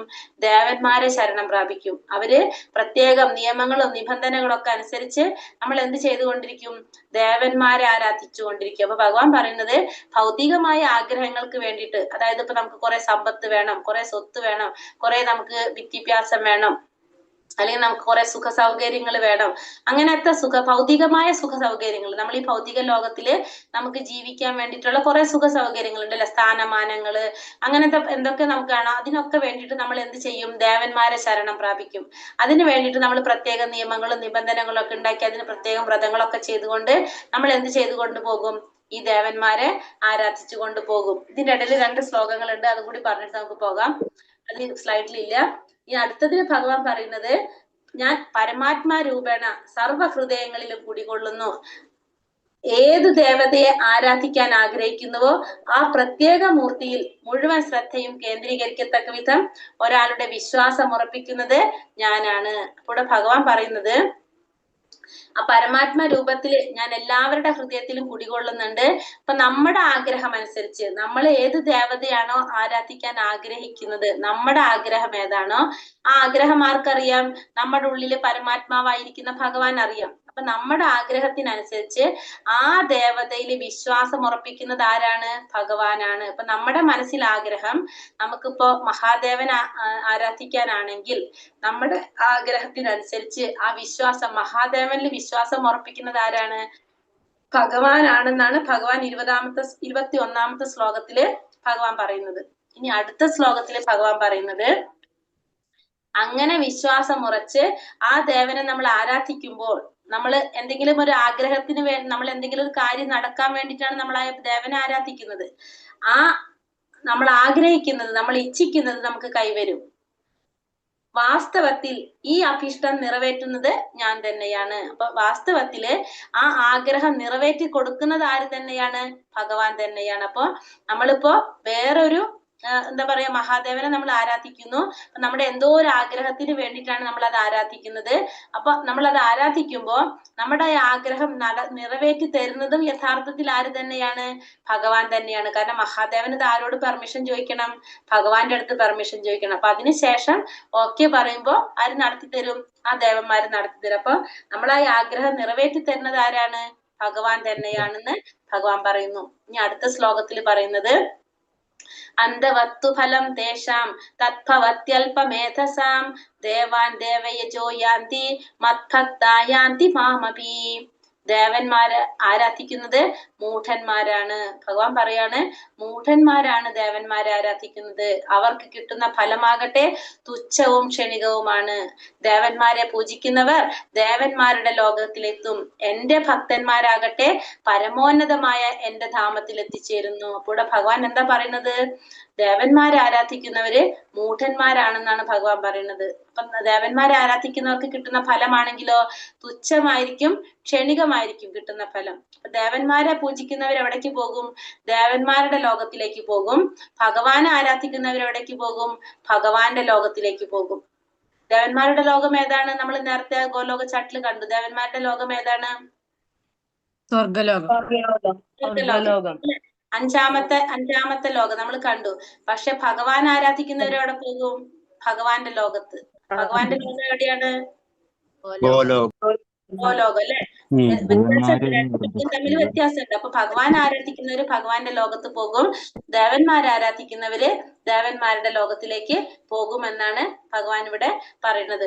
കൃഷ്ണാവബോധത്തോടെ ഭഗവത് സേവനത്തിൽ ഏർപ്പെടുന്ന ശുദ്ധഭക്തൻ സച്ചിദാനന്ദാവസ്ഥയിൽ ശാശ്വതമായി വാഴുമെന്നിരിക്കെ ഒരു ഭക്തന് സിദ്ധിക്കുന്ന നേട്ടവും ഒരു സാധാരണ ദേവ ആരാധകന്റെ നേട്ടവും വ്യത്യസ്തമാണ്. ഇവിടെ നമ്മൾ നോക്കാം, സച്ചിദാനന്ദാവസ്ഥയിൽ ശാശ്വതമായി വാഴുമെന്നിരിക്കെ ഭക്തനെ സിദ്ധിക്കുന്ന നേട്ടം. ഇവിടെ ഭഗവാനെ ആരാധിക്കുന്നവരെ നമ്മൾ എന്താ പറഞ്ഞിരിക്കുന്നത്? ഭക്തൻ എന്നാ പറഞ്ഞിരിക്കുന്നത്. നേട്ടം ഒരു സാധാരണ ദേവ ആരാധകന്റെ നേട്ടം. അവിടെ എന്താ ഭക്തൻ എന്നല്ല പറയുന്നത്, സാധാരണ ദേവാരാധകന്റെ നേട്ടം. അപ്പൊ ഒരു ഭക്തൻ എന്ന് പറയാനായിട്ട് ആരെയാണ് ഭക്തൻ എന്ന് പറയാ? ഭഗവാൻ ആരാധിക്കുന്നവര്. ഈ എന്ന് പറയുന്നത് ആർക്ക് മാത്രം അവകാശപ്പെട്ടതാണ്? ഭഗവാന് മാത്രം അവകാശപ്പെട്ടതാണ്. ഭക്തൻ, ഭഗവാൻ, ഇതൊക്കെ ആരാണ്? ഒരേ ഒരാളുള്ളൂ, ഭഗവാൻ ശ്രീകൃഷ്ണൻ, വിഷ്ണു, പരമദിവ്യോത്തമ പുരുഷനായ ഭഗവാൻ ശ്രീകൃഷ്ണൻ. അപ്പൊ ഈ ഭക്തൻ എന്ന് പറയുന്നത് ഭഗവാന്റെ ഭക്തന്മാരാണ് ഭക്തൻ. മറ്റേതെന്ന് പറയുന്നത് ഒരു സാധാരണ ദേവ ആരാധകരാണ്. ഇത് ഭക്തനാണ്. അപ്പൊ ഭക്തൻ എന്ന് അവകാശപ്പെടുന്നത് ആരായിരിക്കും? ഭഗവാനെ ആരാധിക്കുന്നവര്, വിഷ്ണുവിനെ ആരാധിക്കുന്നവരാണ് ഭക്തന്മാര്. ഒരു സാധാരണ ദേവാരാധകന്റെ നേട്ടവും വ്യത്യാസമാണ്. കാരണം എന്താണ്? ഒരു ദേവനെ ആരാധിച്ചു കഴിഞ്ഞാല് ആ ദേവന്മാർക്കൊന്നും നൽകാൻ സാധിക്കില്ല. അത് ആരോട് ചോദിക്കണം? ഭഗവാനോട് ചോദിച്ചിട്ട് വേണം നൽകാനായിട്ട്. പക്ഷെ ഭഗവാൻ എന്ത് സാധിക്കും? ഭഗവാൻ എല്ലാം നൽകാൻ സാധിക്കും. ഭഗവാന്റെ വരദാനങ്ങൾക്ക് പരിധിയില്ല, എണ്ണമില്ല, കാരുണ്യം അതിരറ്റതാണ്. അതുകൊണ്ട് ഭഗവാൻ എന്തും നൽകാനായിട്ട് സാധിക്കും. സച്ചിദാനന്ദനാണ് ഭഗവാൻ. ഇനി എന്താ ഇവിടെ അടുത്തതിൽ പറയുന്നത്? നാഹം പ്രകാശ സർവസ്യ യോഗമായ സമാവൃതഃ മൂഢോയം നാഭിജാനാതി ലോകോ മാമജമവ്യയം. ബുദ്ധി ഇല്ലാത്തവർക്കും മൂഢന്മാർക്കും ഞാൻ ഒരിക്കലും പ്രത്യക്ഷനാവില്ല. ഇനി ഭഗവാൻ പറയുന്നത് ബുദ്ധി ഇല്ലാത്തവർക്ക് അല്ലെങ്കിൽ മൂഢന്മാർക്കൊന്നും എന്നെ ഒരിക്കലും അറിയാനായിട്ട് സാധിക്കില്ല. അവർക്കൊന്നും ഞാൻ ഒരിക്കലും പ്രത്യക്ഷനാവില്ല. യോഗമായ എന്ന എന്റെ അന്തരംഗ ശക്തി, ഭഗവാന്റെ അന്തരംഗ ശക്തിയായിട്ടുള്ള യോഗമായ എന്ന് പറയുന്നത് ഭഗവാന്റെ അന്തരംഗ ശക്തി, അതായത് രാധാറാണിയാണ് സൂചിപ്പിക്കുന്നത്. രാധാറാണിയാണ് അന്തരംഗ ശക്തി. അവരിൽ നിന്ന് എന്നെ മറച്ചു വെക്കുന്നു. തന്മൂലം അജനും അവ്യനുമാണ് ഞാനെന്ന് അവർ അറിയുന്നില്ല. അപ്പൊ അതുകൊണ്ട് തന്നെ ഞാൻ അജനാണ്, അവ്യനാണ് എന്ന് ആർക്കറിയാൻ സാധിക്കില്ല? ഈ മൂഢന്മാർക്ക്, ബുദ്ധിയില്ലാത്തവർക്ക് അറിയാൻ സാധിക്കില്ല. കാരണം അവരിൽ നിന്ന് ഭഗവാനെ മറച്ചു പിടിക്കും. ഭഗവാന്റെ തന്നെ അന്തരംഗ ശക്തിയായിട്ടുള്ള രാധാറാണി ഭഗവാനെ അവരിൽ നിന്ന് മറച്ചു പിടിക്കുന്നതുകൊണ്ട് അവർക്ക് ഭഗവാനെ കുറിച്ച് അറിയാനായിട്ട് സാധിക്കുന്നില്ല. മാതാജി, അജൻ എന്നറിയുന്നതിന്റെ അർത്ഥം പറഞ്ഞു തരുമോ? ജനനമില്ലാത്തവൻ, അജൻ, ജനനമില്ലാത്തവൻ ട്ടോ. ഭഗവാൻ അജനാണ്, നിത്യനാണ്. നമ്മൾ പഠിച്ചില്ലേ എന്തിനെ കുറിച്ച്? ആത്മാവിനെ കുറിച്ച് പറഞ്ഞപ്പോ പറഞ്ഞു അല്ലെ, അജനാണ്, നിത്യനാണ്, ശാശ്വതനാണെന്ന്. അങ്ങനെ വേദാഹം സമതീതാനി വർത്തമാനാനി ചാർജുന ഭവിഷ്യാണി ച ഭൂതാനി മാം തൂം വേദാന കശ്ചന. ഹേ അർജുന, പരമപുരുഷനായ എനിക്ക് പണ്ടുണ്ടായതും ഇന്ന് സംഭവിക്കുന്നതും മേലിൽ വരാൻ പോകുന്നതുമായ എല്ലാം അറിയാം. എല്ലാ ജീവാത്മാക്കളും എനിക്ക് സുപരിചിതരാണ്. പക്ഷെ എന്നെ ആർക്കും അറിയാൻ വയ്യ. അപ്പൊ ഭഗവാൻ ഇവിടെ പറയുന്നത് പരമപുരുഷനായ എനിക്ക് പണ്ടുണ്ടായിട്ടുള്ളതും ഇന്ന് സംഭവിക്കുന്നതും നാളെ വരാൻ പോകുന്നതുമായിട്ടുള്ള ഇന്നലത്തെയും ഇന്നത്തെയും നാളത്തെ കാര്യം ആർക്കറിയാം? എനിക്കറിയാൻ പറ്റും. എല്ലാ ജീവാത്മാക്കളും എനിക്ക് പരിചിതരായിട്ടുള്ളവരാണ്. കാരണം എന്താണ്? എല്ലാ ജീവാത്മാക്കളുടെ ഉള്ളിലും ആരുണ്ട്? ഞാൻ പരമാത്മാവായിട്ടിരിക്കുന്നുണ്ട്. അതുകൊണ്ട് എനിക്ക് എല്ലാവരും അറിയാൻ പറ്റും. പക്ഷെ എന്നെ ആർക്കും അറിയാൻ സാധിക്കില്ല. നമുക്ക് ആർക്കും ഭഗവാനെ അറിയാൻ സാധിക്കുന്നില്ല. നമ്മൾ ഭഗവാനെ കാണുന്നില്ല. കാരണം നമുക്ക് ഭഗവാനെ കാണാനുള്ള അത്രയും ആയിട്ടില്ല നമ്മൾ. പക്ഷെ ഭഗവാന് നമ്മൾ അറിയാൻ സാധിക്കും. എല്ലാവരും ഭഗവാന് പരിചിതരാണ് എന്നാണ് ഭഗവാൻ ഇവിടെ പറയുന്നത്.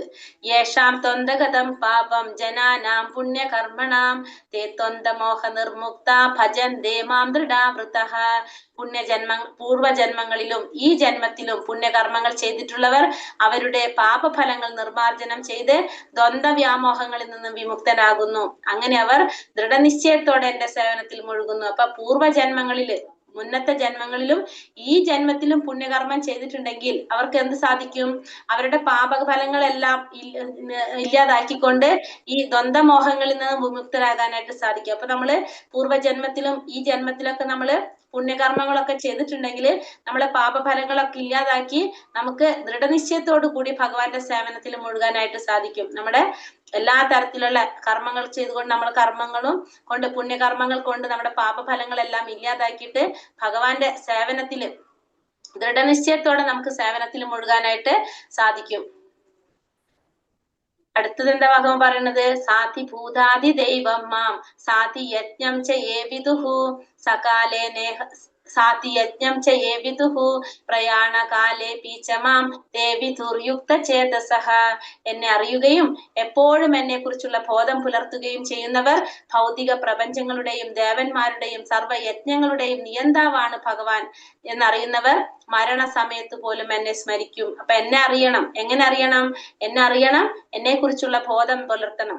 ഭൗതിക പ്രപഞ്ചത്തിന്റെ നാഥനാണ് ഞാൻ, സർവ യജ്ഞങ്ങളുടെയും ദേവന്മാരുടെയും നിയന്താവാണ് ഞാൻ. എല്ലാ ദേവന്മാരെ നിയന്ത്രിക്കുന്നത് ആരാണ്? ഭഗവാനാണ്. എല്ലാ യജ്ഞങ്ങളുടെയും നിയന്താവ് ഭഗവാനാണ്, ഭോക്താവാണ് ഭഗവാൻ.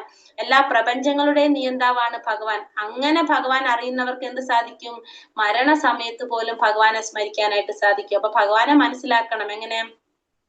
എല്ലാ പ്രപഞ്ചങ്ങളുടെയും ദേവന്മാരുടെയും സർവ്വ യജ്ഞങ്ങളുടെയും നിയന്താവായിട്ട് ഭഗവാനെ മനസ്സിലാക്കുന്നവർക്ക് മരണസമയത്ത് പോലും എന്ത് സാധിക്കും? ഭഗവാനെ സ്മരിക്കാനായിട്ട് സാധിക്കുമെന്നാണ് ഭഗവാനോട് പറയുന്നത്. സാധി ഭൂതാദി ദൈവമാം സാധി യജ്ഞം ചെയ്യേവിത്തുഹു പ്രയാണകാലേ പീച്ചമാം തേവിതൂർ യുക്ത ചേതസഹ. അപ്പൊ ഭഗവാൻ അറിയാ, എപ്പോഴും ഭഗവാനെ കുറിച്ചുള്ള ബോധം പുലർത്താ. എങ്ങനെയാണ് ഭഗവാൻ അറിയേണ്ടത്? ഭൗതിക പ്രപഞ്ചത്തിന്റെ നാഥനാണ്, ദേവന്മാരുടെയും സർവ്വ യജ്ഞങ്ങളുടെയും നിയന്താവാണ് ഭഗവാൻ. അങ്ങനെ മനസ്സിലാക്കുന്നവർക്ക് മരണസമയത്ത് പോലും ഭഗവാനെ സ്മരിക്കാനായിട്ട് സാധിക്കും. ഹരേ കൃഷ്ണ കൃഷ്ണ കൃഷ്ണ ഹരേ ഹരേ, ഹരേ രാമ രാമ രാമ ഹരേ ഹരേ. ദ്വന്ദ്മോഹ, ദ്വന്ദ്ം എന്ന് വെച്ചാല് നമുക്ക് രണ്ട് കാര്യങ്ങൾ ദ്വന്ദ്ം, അതായത് നമുക്ക് നല്ലതും ഉണ്ടാവാം ചീത്ത ഉണ്ടാവും. അപ്പൊ അതാണ് ദ്വന്ദ്ം എന്ന് പറയുന്നത്. ഈ ദ്വന്ദ്ങ്ങളിൽ നിന്ന് മാറാന്ന് പറഞ്ഞാല് ഈ നല്ലതും ചീത്തയും ഇല്ലാത്തത്, അതാണ് ദ്വന്ദ്ം എന്ന് ഉദ്ദേശിക്കുന്നത് കേട്ടോ. ക്വസ്റ്റ്യൻ ആൻസർ നോക്കാം, എന്നിട്ട് സംശയങ്ങൾ എന്തെങ്കിലും ഉണ്ടെങ്കിൽ പറയാം. ഞാൻ ഇന്നത്തെ ക്ലാസ്സിന്റെ ചെറിയൊരു സമ്മറി പോലെ ഒരു കാർഡ് ഇട്ടിട്ടുണ്ട്. ഇതിൽ ചെയ്തതാണ്, നിങ്ങൾ നോക്കിക്കോളൂ. ജസ്റ്റ് ഒറ്റ സമ്മറി കിട്ടും നിങ്ങൾക്ക് ഒറ്റ പേജിൽ.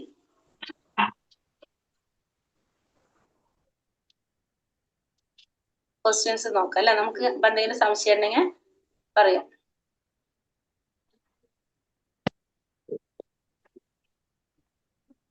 തത്സൃണു എന്ന വാക്കിന്റെ അർത്ഥം ശ്രവിച്ചാലും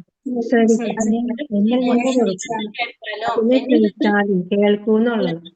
കേൾക്കൂ, സത്സൃണു എന്നിൽ നിന്ന് കേൾക്കൂ എന്നാണ് ഭഗവാൻ പറയണത്. വിഷ്ണുമൂർത്തി രൂപങ്ങൾ, 3 വിഷ്ണു രൂപങ്ങൾ ഏതൊക്കെയാണ്? കാരണോദകശായി വിഷ്ണു, ഗർഭോദകശായി വിഷ്ണു, ക്ഷീരോദകശായി വിഷ്ണു. കാരണോദകശായി വിഷ്ണു, ഗർഭോദകശായി വിഷ്ണു,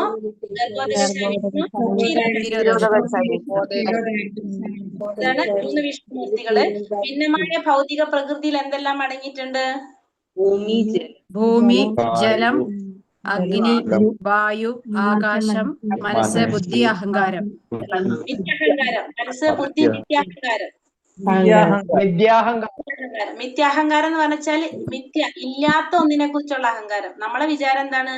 നമ്മളാണ് ഈ ഭൗതിക പ്രകൃതി മുഴുവൻ കൺട്രോൾ ചെയ്യുന്നതാണ് നമ്മുടെ ധാരണ. അതാണ് മിഥ്യാഹങ്കാരം കേട്ടോ. അത് നമ്മളെ മാറി, നമ്മള് പോകുമ്പോ ഈ മിഥ്യാഹങ്കാരം കൊണ്ടാണ് നമ്മൾ പോകപ്പെടുന്നത്. അവിടേക്ക് കടക്കുമ്പോൾ ആ മിഥ്യമായിട്ട് അഹങ്കാരമായിട്ട് മാറും, അഹങ്കാരമായിട്ട് മാറുന്നുണ്ട്. അപ്പൊ മിഥ്യാഹങ്കാരം എന്ന് പറയുന്നത് കേട്ടോ. പിന്നെ അടുത്തത് ഭഗവാന്റെ ഉത്കൃഷ്ട ശക്തി ഏതാണ്? ജീവഘടകങ്ങളാണ് ഭഗവാന്റെ ഉത്കൃഷ്ട ശക്തി, ജീവഘടകങ്ങള്. 7ാമത്തെ ശ്ലോകത്തിൽ എന്താ പറഞ്ഞത് ഭഗവാൻ? ഉപമ പറഞ്ഞത് എങ്ങനെയാണ്? ചരടില് കോർത്ത മുത്തുകളെ പോലെ എല്ലാം എന്നിൽ കോർക്കപ്പെട്ടിരിക്കുന്നു.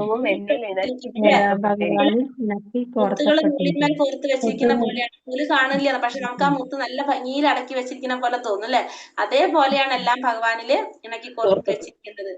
ഭഗവാനെ ശരണം പ്രാപിക്കാത്ത 4 കൂട്ടർ ആരൊക്കെയാണ്?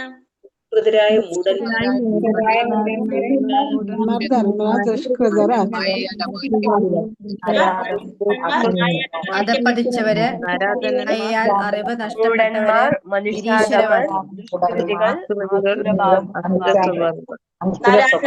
മൂഢന്മാർ, മായയാൽ അപഹരിക്കപ്പെട്ട ജ്ഞാനത്തോട് കൂടിയവര്, ആസുര സ്വഭാവികള്. 4 കൂട്ടര്.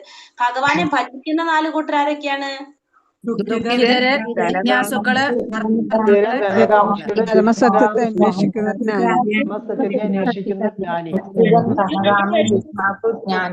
ധനകാംക്ഷി, ജിജ്ഞാസു, പരമസത്യത്തെ അന്വേഷിക്കുന്ന. ഇതില് നമ്മള് വരുവോ? ഇല്ല. ഇല്ല. നമ്മള് പിന്നെ അവിടെ ഏതിൽ വരും? ജിജ്ഞാസുക്കളായിട്ട്. ജിജ്ഞാസുക്കൾ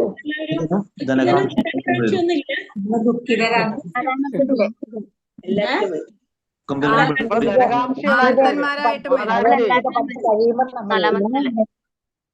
നമ്മൾ നമ്മള് നാലിലും പെടും. ഇപ്പൊ തൽക്കാലത്തേക്ക് നാലിലും പെടും. പെടും. ദുഃഖിതന് നരകാംക്ഷി ഉറപ്പാണ്. ടൈപ്പാണ് എല്ലാവരും. നമ്മള് നാലിലും പെടുത്താം. നമുക്കൊന്നിനും നമ്മളെ നാലിലും പെടുത്താം. നാലിലും പെടുത്താം. നാലിലും പെടുത്തല്ലേ. അറിയുന്നതിനും വിരാതില്ല, എല്ലാം കുഴപ്പമില്ല. ദുഃഖിതന് ധനകാംക്ഷി ഉറപ്പാ അല്ലെ? അതെ അതെ അതെ.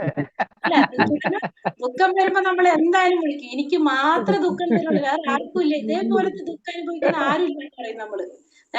പിന്നെ ഞങ്ങൾക്ക് ആവശ്യമുണ്ടെങ്കിൽ നമ്മൾ എന്ത് പറയും? വിളിക്കും. ഇതാണ് പറയുന്നത്. അങ്ങനെ ചെയ്യുന്നത് തെറ്റല്ല എന്നാണ് ഭഗവാൻ പറഞ്ഞത്. എന്താ പറഞ്ഞത്? അങ്ങനെ ചെയ്യുന്നവരും എന്തിലെത്തും? ഭഗവാന്റെ തന്നെ അല്ലേ? അപ്പൊ ആ ചെയ്യുന്നത് തെറ്റല്ല എന്നുള്ളത് ഭഗവാൻ പറഞ്ഞു. നമ്മൾ ശുദ്ധഭക്തന്മാരല്ല എന്ന് മാത്രമല്ല, നമ്മളൊരു ലക്ഷ്യ കാര്യം വെച്ചിട്ടാണ് വിളിക്കുന്നു മാത്രം. പക്ഷെ എന്നാലും നമ്മൾ വിളിക്കുന്നുണ്ട്. അപ്പൊ അത് നമ്മൾ അതിൽ വരുന്നതാണ്. പിന്നെ ദുഃഖിതന് ഉദാഹരണം നമ്മൾ ആരെയും കണ്ടത് ഇതില്?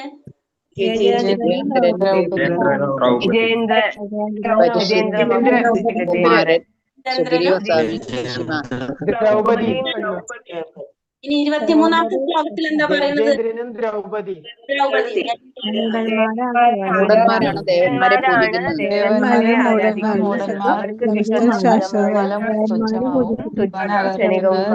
ദേവന്മാരെ പൂജിക്കുന്നവർ ദേവന്മാരുടെ ഭഗവാനെ ധ്യാനിക്കുന്നവർ ഭഗവാന്റെ ഇതാണ് പറയുന്നത്.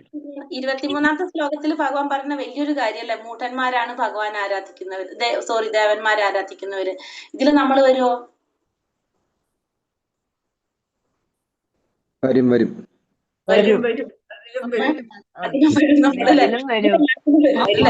സംശയം. അപ്പൊ ഈ ദേവന്മാരെന്ന് പറയുമ്പോ ബാക്കിയുള്ള ദൈവങ്ങളെയാണ് ഉദ്ദേശിക്കുന്നത്? ഭഗവാൻ ഒഴികെയല്ല ബാക്കി എല്ലാവരും പെടും പ്രഭു. അത് ഇപ്പൊ അയ്യപ്പൻ, സുബ്രഹ്മണ്യൻ അങ്ങനത്തെ ദൈവങ്ങൾ എല്ലാവരും വരും. അതല്ലേ പറഞ്ഞത്. ആരാധിച്ച് ഇപ്പൊ പ്രൊമോഷൻ ആയിട്ട് ഇവിടെ എത്തി. അതെ, പ്രഭു പറഞ്ഞു കറക്റ്റ് ആയിട്ട്. അതെ, നമ്മൾ എന്താണ് ആരാധിച്ച് നമുക്ക് പ്രൊമോഷൻ തന്നോടെന്ന്. നമ്മളൊക്കെ ഇവിടെ എത്തുന്നത് എങ്ങനെയാണ്? നമ്മൾ അവരൊക്കെ ആരാധിച്ചു. എന്താ പറയാ, സുബ്രഹ്മണ്യ സ്വാമിനെ ആരാധിച്ചു, അയ്യപ്പ സ്വാമിനെ ആരാധിച്ചു, മഹാദേവനെ ആരാധിച്ചു, ലക്ഷ്മി ദേവി ദുർഗാദേവിനെ ആരാധിച്ചു, പിന്നെ ഗണപതി, ആരൊക്കെയുണ്ടോ, മഹാദേവൻ, ഇവരൊക്കെ നമ്മൾ ആരാധിച്ച് അവരെ ലെവൽ കഴിഞ്ഞു. നമ്മള് പാസ്സായി, ആ ടെസ്റ്റിൽ പാസ്സായി നമ്മള്. അപ്പൊ നമ്മൾ എന്ത് ചെയ്തു? അടുത്തേക്ക് പ്രൊമോഷൻ തന്നു നമുക്ക്. കാരണം അവരും ആരാധിക്കുന്നവരാണ്? ഭഗവാൻ ആരാധിക്കുന്നവർ. അപ്പൊ അവര് അടുത്ത് നമുക്ക് പ്രൊമോഷൻ തന്നു. നിങ്ങൾ ഇനി ആരാധിക്കുക? ഭഗവാൻ ആരാധിക്കുക എന്ന് പറഞ്ഞിട്ട്. അതാണ് നമ്മളിപ്പോ ഇവിടെ വന്നിരിക്കുന്നത്. കറക്റ്റാ പറഞ്ഞത്. നമ്മൾ അങ്ങനെ പ്രൊമോഷൻ കിട്ടി വന്നവരാണ് നമ്മളൊക്കെ. അപ്പോ അവിടെ എന്തുകൊണ്ടാണ് മൂഢന്മാരെന്ന് പറയാൻ കാരണം? നമ്മള് പറഞ്ഞു അല്ലെ, ഒരു കാര്യം പറഞ്ഞു. 5-ാമത്തെ ലോകത്തിലാണ് ആരിയിരിക്കുന്നത്? ഈ ദേവന്മാർ അല്ലെ. ഭൗതിക ലോകത്തിലെ 5-ാമത്തെ ലോകമാണ് ആരുടെ? ഭൗതിക ലോകത്തിൽ നമ്മൾ കണ്ടല്ലോ, 7-14 ലോകത്തിലെ 5-ാമത്തെ ലോകത്തില് ദേവന്മാരും 7-ാമത്തെ ലോകത്തില് നമ്മളും. ഭഗവത്ഗീത വചനപ്രകാരം ഭൗതിക ലോകം എന്ന് പറയുന്നത് ദുഃഖാലയമാണ്. എന്ത്? ഭൗതിക ലോകം എന്ന് പറയുന്നത് ദുഃഖാലയമാണ്. അപ്പോ ഭാഗവതത്തിൽ പറയുന്നത് ഈ ഭൗതിക ലോകം എന്ന് പറയുന്നത് കാരാഗൃഹമാണ്, ജയിലാണെന്നാ പറയുന്നത്. അപ്പൊ നമ്മൾ ഈ ജയിലിൽ കിടക്കുന്നവരെ, നമ്മള് ജയിലില് 5-ാം നമ്പർ റൂമിൽ ദേവന്മാരും കിടക്കുന്നു, 7-ാം നമ്പർ റൂമിൽ നമ്മളും കിടക്കുന്നു. നമുക്ക് പറയാൻ എളുപ്പത്തിൽ മനസ്സിലാക്കാം നിങ്ങൾക്ക്, അതുകൊണ്ടാണ് അങ്ങനെ പറയുന്നത്. 5-ാം നമ്പർ റൂമില് ദേവന്മാരും 7-ാം നമ്പർ റൂമില് നമ്മളും. നമ്മള് ദേവന്മാരോട് എന്താ പറയണ? ഈ കാരാഗൃഹത്തിൽ നിന്ന് രക്ഷപ്പെടുത്താൻ നമ്മൾ ആരോടാ പറയുന്നത്? 5-ാം നമ്പർ റൂമിൽ കിടക്കുന്നവരോടാ പറയുന്നത്. അവർക്ക് നമ്മളെ രക്ഷിക്കാൻ സാധിക്കുമോ? ഇല്ല. അവരവിടെ പെട്ടിരിക്കുക. അവർക്ക് അവിടെ നിന്ന് രക്ഷപ്പെടാൻ സാധിച്ചിട്ടില്ല. അപ്പൊ അവരോട് നമ്മൾ പറയാണ് ഞങ്ങളെ രക്ഷപ്പെടുത്തണം. അവര് നമ്മ കുറെ പറയുമ്പോ അവരെന്ത് ചെയ്യും? അവരടുത്ത് കൊണ്ടിരുത്തും. നമ്മൾ കുട്ടികൾ കരയുമ്പോ അമ്മ എടുത്ത് മടിയിലിരിക്കുന്ന പോലെ നമ്മൾ കരയുമ്പോ നമ്മളെ 5-ാം നമ്പർ റൂമിൽ കൊണ്ടിരുത്തും. കുറച്ച് നാൾ അവിടെ ഇരുത്തി കഴിഞ്ഞാൽ പിന്നെ അവിടെ നിന്ന് നമ്മൾ വീണ്ടും എങ്ങോട്ട് തന്നെ പോരും? ഈ 7-ാം നമ്പറിലേക്ക് തന്നെ തിരിച്ചു പോരും. അതാണ് നമ്മളിവിടെ ചെയ്തുകൊണ്ടിരിക്കുന്നത്. ശരിക്കും ഭഗവാൻ എവിടെ ഇരിക്കുന്നത്? ഈ ഭൗതിക ലോകത്തിന്റെ പുറത്ത്. നമ്മൾ കണ്ടില്ലേ 2 ലോകങ്ങള്, വൈകുണ്ഠ ലോകവും ഭഗവാനുള്ളത്. അപ്പൊ ഈ ജയിലിന് പുറത്തുള്ള ഒരാളോട് പറഞ്ഞാലേ നമ്മളെ രക്ഷിക്കാൻ സാധിക്കുള്ളൂ അല്ലെ. ഈ ജയിലിന് പുറത്തിരിക്കുന്നത് ആരാണ്? ഭഗവാനാണ്. ആ ഭഗവാനോട് പറഞ്ഞാലേ നമ്മളെ രക്ഷപ്പെടുത്താൻ സാധിക്കുള്ളൂ. പക്ഷെ നമ്മൾ എന്താ പറഞ്ഞോണ്ടിരിക്കുന്നത്? ഈ ജയിലിലുള്ളവരോട് പറയണം നമ്മളെ രക്ഷപ്പെടുത്താനായിട്ട്. അതുകൊണ്ടാണ് പറയുന്നത് എന്ത് നമ്മള് മൂഢന്മാരാന്ന് പറയുന്നത്. കാരണം ദേവന്മാരെ ആരാധിച്ച് എവിടേക്കേ പോകുള്ളൂ? ദേവന്മാരുടെ ലോകത്തിൽ, ഭൗതിക ലോകത്തിൽ തന്നെ പോകുള്ളൂ. ഭഗവാൻ ആരാധിച്ചാലാണ് ഭഗവാന്റെ അടുത്തേക്ക് പോകാൻ സാധിക്കുക. അപ്പോഴാണ് നമുക്ക് എവിടേക്ക് പോകാൻ, ഇതിന്ന് പുറത്തേക്ക് നമുക്ക് കടക്കാൻ പറ്റുന്നത്. അതുകൊണ്ടാണ് എന്ത് പറയണത്, അവരാരാധിക്കുന്നവര് മൂഢന്മാരാണ്. അതിന്റെ അർത്ഥം അവരെ ആരാധിക്കേണ്ട എന്നല്ല. അടുത്തതും കൂടി പറയാ, അതിന്റെ അർത്ഥം ഈ ദേവന്മാരെ ആരാധിക്കേണ്ട എന്നല്ല, അവരാരാധിച്ചത് കൊണ്ടാണ് നമ്മൾ ഇന്ന് ഇവിടെ ഇരിക്കുന്നത്, ഈ ക്ലാസ്സിൽ ഇരിക്കുന്നത്. കാരണം നമുക്ക് എല്ലാവർക്കും ഒരു ലെവൽ ഉണ്ടാവും. നമുക്ക് നേരെ ഭഗവാൻ ആരാധിക്കാൻ ആർക്കും സാധിക്കണമെന്നില്ല. നമ്മള് 3 ഗുണങ്ങൾ നമ്മൾ പഠിച്ചല്ലോ, സത്ത് രജോ തമോ ഗുണങ്ങള്. ഇതിന്റെ മുകളിലൊരു ഗുണമുണ്ട്, വിശുദ്ധ സത്വം. ആ വിശുദ്ധ സത്വത്തിൽ എത്തുമ്പോഴാണ് ഭഗവാൻ ആരാധിക്കാൻ നമുക്ക് സാധിക്കുന്നത്. അപ്പോഴാണ്. അപ്പൊ നമുക്ക് ആർക്കും ആ ഗുണം എത്തിയിട്ടില്ലെങ്കിൽ നമുക്ക് ആരാധിക്കാനായിട്ട്, ഇപ്പൊ തമോ ഗുണത്തിലുള്ള ഒരു വ്യക്തിയോട് ഭഗവാൻ ആരാധിക്കാൻ പറഞ്ഞാൽ അവർ ചെയ്യുണ്ടാവോ? ഇല്ല. രജോ ഗുണത്തിലുള്ളവര് ചെയ്യുണ്ടല്ലോ. അപ്പൊ എന്ന് വെച്ചാൽ ഓരോ ഗുണത്തിലുള്ളവർക്ക് നമ്മുടെ തോതുണ്ട്, നമുക്ക് ഓരോരുത്തർക്കും ലെവൽ ഉണ്ട്. ആ ലെവൽ അനുസരിച്ചായിരിക്കും നമ്മൾ ആരാധന നടത്തുന്നത്. അങ്ങനെ നടത്തിയാണ് നമ്മൾ എന്തിലേക്ക് വരുന്നത്, പതുക്കെ നമുക്ക് പ്രൊമോഷൻ കിട്ടി വരുന്നത്. അപ്പൊ നമ്മൾ ആരും ദേവന്മാരല്ല. അതുകൊണ്ട് നമുക്ക് ആർക്കും ഇപ്പൊ നാളെ തൊട്ട് ഞാൻ ആരും ദേവന്മാരുടെ അമ്പലത്തിൽ പോകൂല, ഞാനിനി ദേവീ ക്ഷേത്രത്തിൽ കടക്കൂല എന്നൊന്നും പറയണ്ട. നമുക്ക് കുടുംബക്ഷേത്രങ്ങളുണ്ട്, നമുക്ക് ഈ ക്ഷേത്രങ്ങളിലൊക്കെ നമ്മൾ പോകണം. പോകുമ്പോ നമുക്ക് എന്ത് ചെയ്യാം, നമ്മൾ ആ പ്രാർത്ഥിക്കുന്ന രീതി അങ്ങോട്ട് മാറ്റാം. ഇനി ഇതുവരെ നമ്മൾ പ്രാർത്ഥിച്ചിരുന്ന ഒരു ലിസ്റ്റും കൊണ്ട് പോകും. നമ്മളെ വീട്ടിലുള്ളവർക്കൊക്കെ ഭയങ്കര സന്തോഷം സമാധാനം ഉണ്ടാവണം, എനിക്ക് നല്ല സുഖം ഉണ്ടാവണം, എനിക്ക് കുറെ സ്വത്ത് ഉണ്ടാവണം, അല്ലെങ്കിൽ എനിക്ക് ഭയങ്കര സന്തോഷം ഉണ്ടാവണം, എന്റെ മക്കൾക്ക് നന്നായിട്ട് പഠിക്കാൻ പറ്റണം, അങ്ങനെ കുറെ ലിസ്റ്റുകൾ ഉണ്ടാവും നമുക്ക്, അല്ലെ? ഇനി നമ്മൾ എന്ത് ചെയ്യാ, ഭക്തിക്ക് വേണ്ടി പ്രാർത്ഥിക്കാം. നമ്മൾ അവിടെ ചെല്ലാം. നമ്മൾ എല്ലാ ക്ഷേത്രത്തിലും നമുക്ക് പോകാം. പോയിട്ട് നമ്മൾ അവിടെ എന്ത് പ്രാർത്ഥിക്കണം, അവരെ പോലെ ഭക്തന്മാരാക്കി മാറ്റാൻ പറയും നമുക്ക്. ഇപ്പൊ ദേവി ഭഗവാന്റെ നിർദ്ദേശങ്ങൾ അനുസരിച്ച് പ്രവർത്തിക്കുന്നതാണ് ദേവി. ദേവിയോട് നമുക്ക് എന്ത് പ്രാർത്ഥിക്കാം അവിടെ ചെന്നിട്ട്, എന്നെയും ഇതേപോലെ ഒരു ഭക്തിയാക്കി മാറ്റാൻ പറയാം. മഹാദേവന്റെ അടുത്ത് ചെന്നിട്ട് നമുക്ക് എന്ത് പറയാം, മഹാദേവൻ എന്ന് വെച്ചിട്ടുണ്ടെങ്കിൽ ഏറ്റവും വലിയ വൈഷ്ണവനാണ് മഹാദേവൻ. ഭഗവാൻ ആരാധിക്കുന്നത് മഹാദേവനാണ്. ആ മഹാദേവനെ പോലെ നമ്മളെ ഏറ്റവും നല്ലൊരു ഭക്തനാക്കിയിട്ട് മാറ്റാനായിട്ട് നമുക്ക് പ്രാർത്ഥിക്കാം. പ്രാർത്ഥിക്കുന്ന രീതി നമ്മൾ അങ്ങോട്ട് മാറ്റാം. നമ്മൾ ആ ലിസ്റ്റ് വേണ്ട, നമുക്ക് എന്ത് മാത്രം പറഞ്ഞാൽ മതി, നീ ഭക്തി മാത്രം പറഞ്ഞാൽ മതി. എനിക്ക് ഭക്തി ഉണ്ടാക്കി തരണേന്ന് മാത്രം പറഞ്ഞു. നമ്മൾ ഇന്നലെ പറഞ്ഞില്ലേ, ഭക്തി ഉണ്ടായ ബാക്കിയൊക്കെ കിട്ടും നമുക്ക്. അപ്പൊ നമുക്ക് എന്ത് മാത്രം പറഞ്ഞാൽ മതി. പിന്നെ എല്ലാവരും എല്ലാം ചെയ്യും നമുക്ക്, അല്ലെ? കാരണം ഒരു സംശയം ചോദിച്ചോട്ടെ. എന്താന്ന് വെച്ചാല് നമ്മൾ പറയുന്നില്ലേ, ഭക്തിയിലൂടെ ദൈവത്തെ അറിയുന്നവനും ജ്ഞാനത്തിലൂടെ അറിയുന്നവനും വ്യത്യാസം ഉണ്ടെന്ന്. അപ്പൊ അതെന്താണ് ആ വ്യത്യാസം? അതായത് ഇതൊന്ന് കംപ്ലീറ്റ് ചെയ്തിട്ട് പറഞ്ഞാൽ മതിയോ? ഇപ്പൊ നമ്മള് എന്താ ചെയ്യുന്നത് ഇരുന്നിട്ട്, ഇപ്പൊ അതുകൊണ്ട് നമ്മൾ എന്ത് ചെയ്യാ, ദേവന്മാരെ ആരാധിക്കേണ്ട എന്നല്ല നമ്മൾ ഒട്ടും പറയുന്നത്. അവരൊക്കെ നമ്മൾ ആരാധിക്കണം. പക്ഷെ നമ്മൾ ആ ആരാധിക്കുന്ന രീതി മാറ്റിയിട്ട് നമ്മൾ ചെയ്യാന്ന് മാത്രം. അതാണ് നമ്മള് പറയുന്നത് കേട്ടോ. പിന്നെ മാതാജി ഒരു സംശയം. അപ്പം എന്തിനാണ് ഇത്രയും ദേവന്മാരെ? മറ്റു മതങ്ങളെ പോലെ ഏകദൈവമായിട്ട് നമുക്ക് ഇതിലൊരു ഭഗവാൻ എന്നൊരു കൺസെപ്റ്റ് പോരായിരുന്നോ? അതല്ല പ്രഭു നമ്മളെ കാറ്റഗറി പറഞ്ഞത്. നമുക്ക് ഇതിനുള്ള നമ്മൾ പലതരത്തിലുള്ള ആളുകളില്ല. എല്ലാവരും സത്വഗുണത്തിലുള്ളവരല്ലല്ലോ, പല ഗുണങ്ങളുള്ളവരല്ല നമ്മളൊക്കെ. എല്ലാവരും ഭഗവാൻ ആരാധിക്കാനായിട്ട് എല്ലാവർക്കും യോഗ്യത ഉള്ളവരല്ലല്ലോ. ഓരോരുത്തരുടെ യോഗ്യതയ്ക്ക് അനുസരിച്ചാണ് നമുക്ക് ഓരോന്ന് ചെയ്യുക. ഇപ്പൊ ഭൂതപ്രേതാദികളെ ആരാധിക്കുന്നവരുണ്ട്, ഇല്ലേ? നമ്മളെ ചുറ്റും ഇതൊക്കെ കാണുന്നില്ല. ഭൂതപ്രേതാദി ശക്തികളെ ആരാധിക്കുന്നവരുണ്ട്, ദേവന്മാരെ ആരാധിക്കുന്നവരുണ്ട്, ആൾ ദൈവങ്ങൾ ആരാധിക്കുന്നവരുണ്ട്. ഇവരൊക്കെ ഉണ്ടല്ലോ. പലവരും പല കാറ്റഗറിയിലുള്ളവരില്ല. അപ്പൊ നമ്മൾ ഓരോരുത്തർ പൂർവ്വജന്മത്തിൽ ചെയ്ത കർമ്മങ്ങൾ അനുസരിച്ചാണ് നമുക്ക് ഇതൊക്കെ സംഭവിച്ചുകൊണ്ടിരിക്കുന്നത്. ഇത് ഉണ്ടെങ്കിൽ ഓരോരുത്തർ, ഇപ്പൊ ഒരാൾക്ക് 100%, 100-ലെത്തിയാലായിരിക്കും ഭഗവാൻ ആരാധിക്കാൻ പറ്റുക. 75 എത്തിയ ആൾക്ക് ഭഗവാന്റെ അടുത്തേക്ക് പറ്റില്ല. അപ്പൊ അവർക്ക് 75-ന് പറ്റിയത് ആരാണ്, അവരെയാണ് അവര് ചെയ്യുക. 50-ന് പറ്റിയവരാണ് 50-ന്റെ അടുത്തേക്ക് പോകുക. 25-ന് പറ്റിയവരാണെങ്കിൽ 25-ന്റെ അടുത്തേക്ക് പോവുക. അതുകൊണ്ടാണ് ഇതൊക്കെ വച്ചിരിക്കുന്നത്. ഓരോരുത്തർക്ക് പറ്റിയത് നമ്മൾ ഓരോരുത്തരുടെ ലെവൽ അനുസരിച്ച്, തോതനുസരിച്ച് നമുക്ക് കിട്ടുന്നു എന്ന് മാത്രം. എല്ലാവരും സാത്വിക ഗുണത്തിലുള്ളതാണെങ്കിൽ പിന്നെ നമുക്ക് സുഖല്ലേ, നമുക്ക് വല്ലതും പ്രോബ്ലം ഉണ്ടോ ഇവിടെ, അല്ലെ? എല്ലാവരും ഭഗവാൻ ആരാധിക്കുന്നവരാണെങ്കിൽ പിന്നെ ഭക്തന്മാരായില്ല എല്ലാവരും, പിന്നെ വല്ല പ്രശ്നമുണ്ടോ ഇവിടെ? അതാണ് കേട്ടോ. പിന്നെ മാതാജി ചോദിച്ചത് എന്താണ്, ഭക്തിയും ഭക്തനും ജ്ഞാനി. ചോദ്യം ഉണ്ടല്ലേ, ഇങ്ങനെ കൂടി. ഓക്കെ മാതാജി, അതും കൂടി കഴിഞ്ഞു. അതായത് 30-ാമത്തെ ശ്ലോകത്തിൽ എന്താ പറയുന്നത്?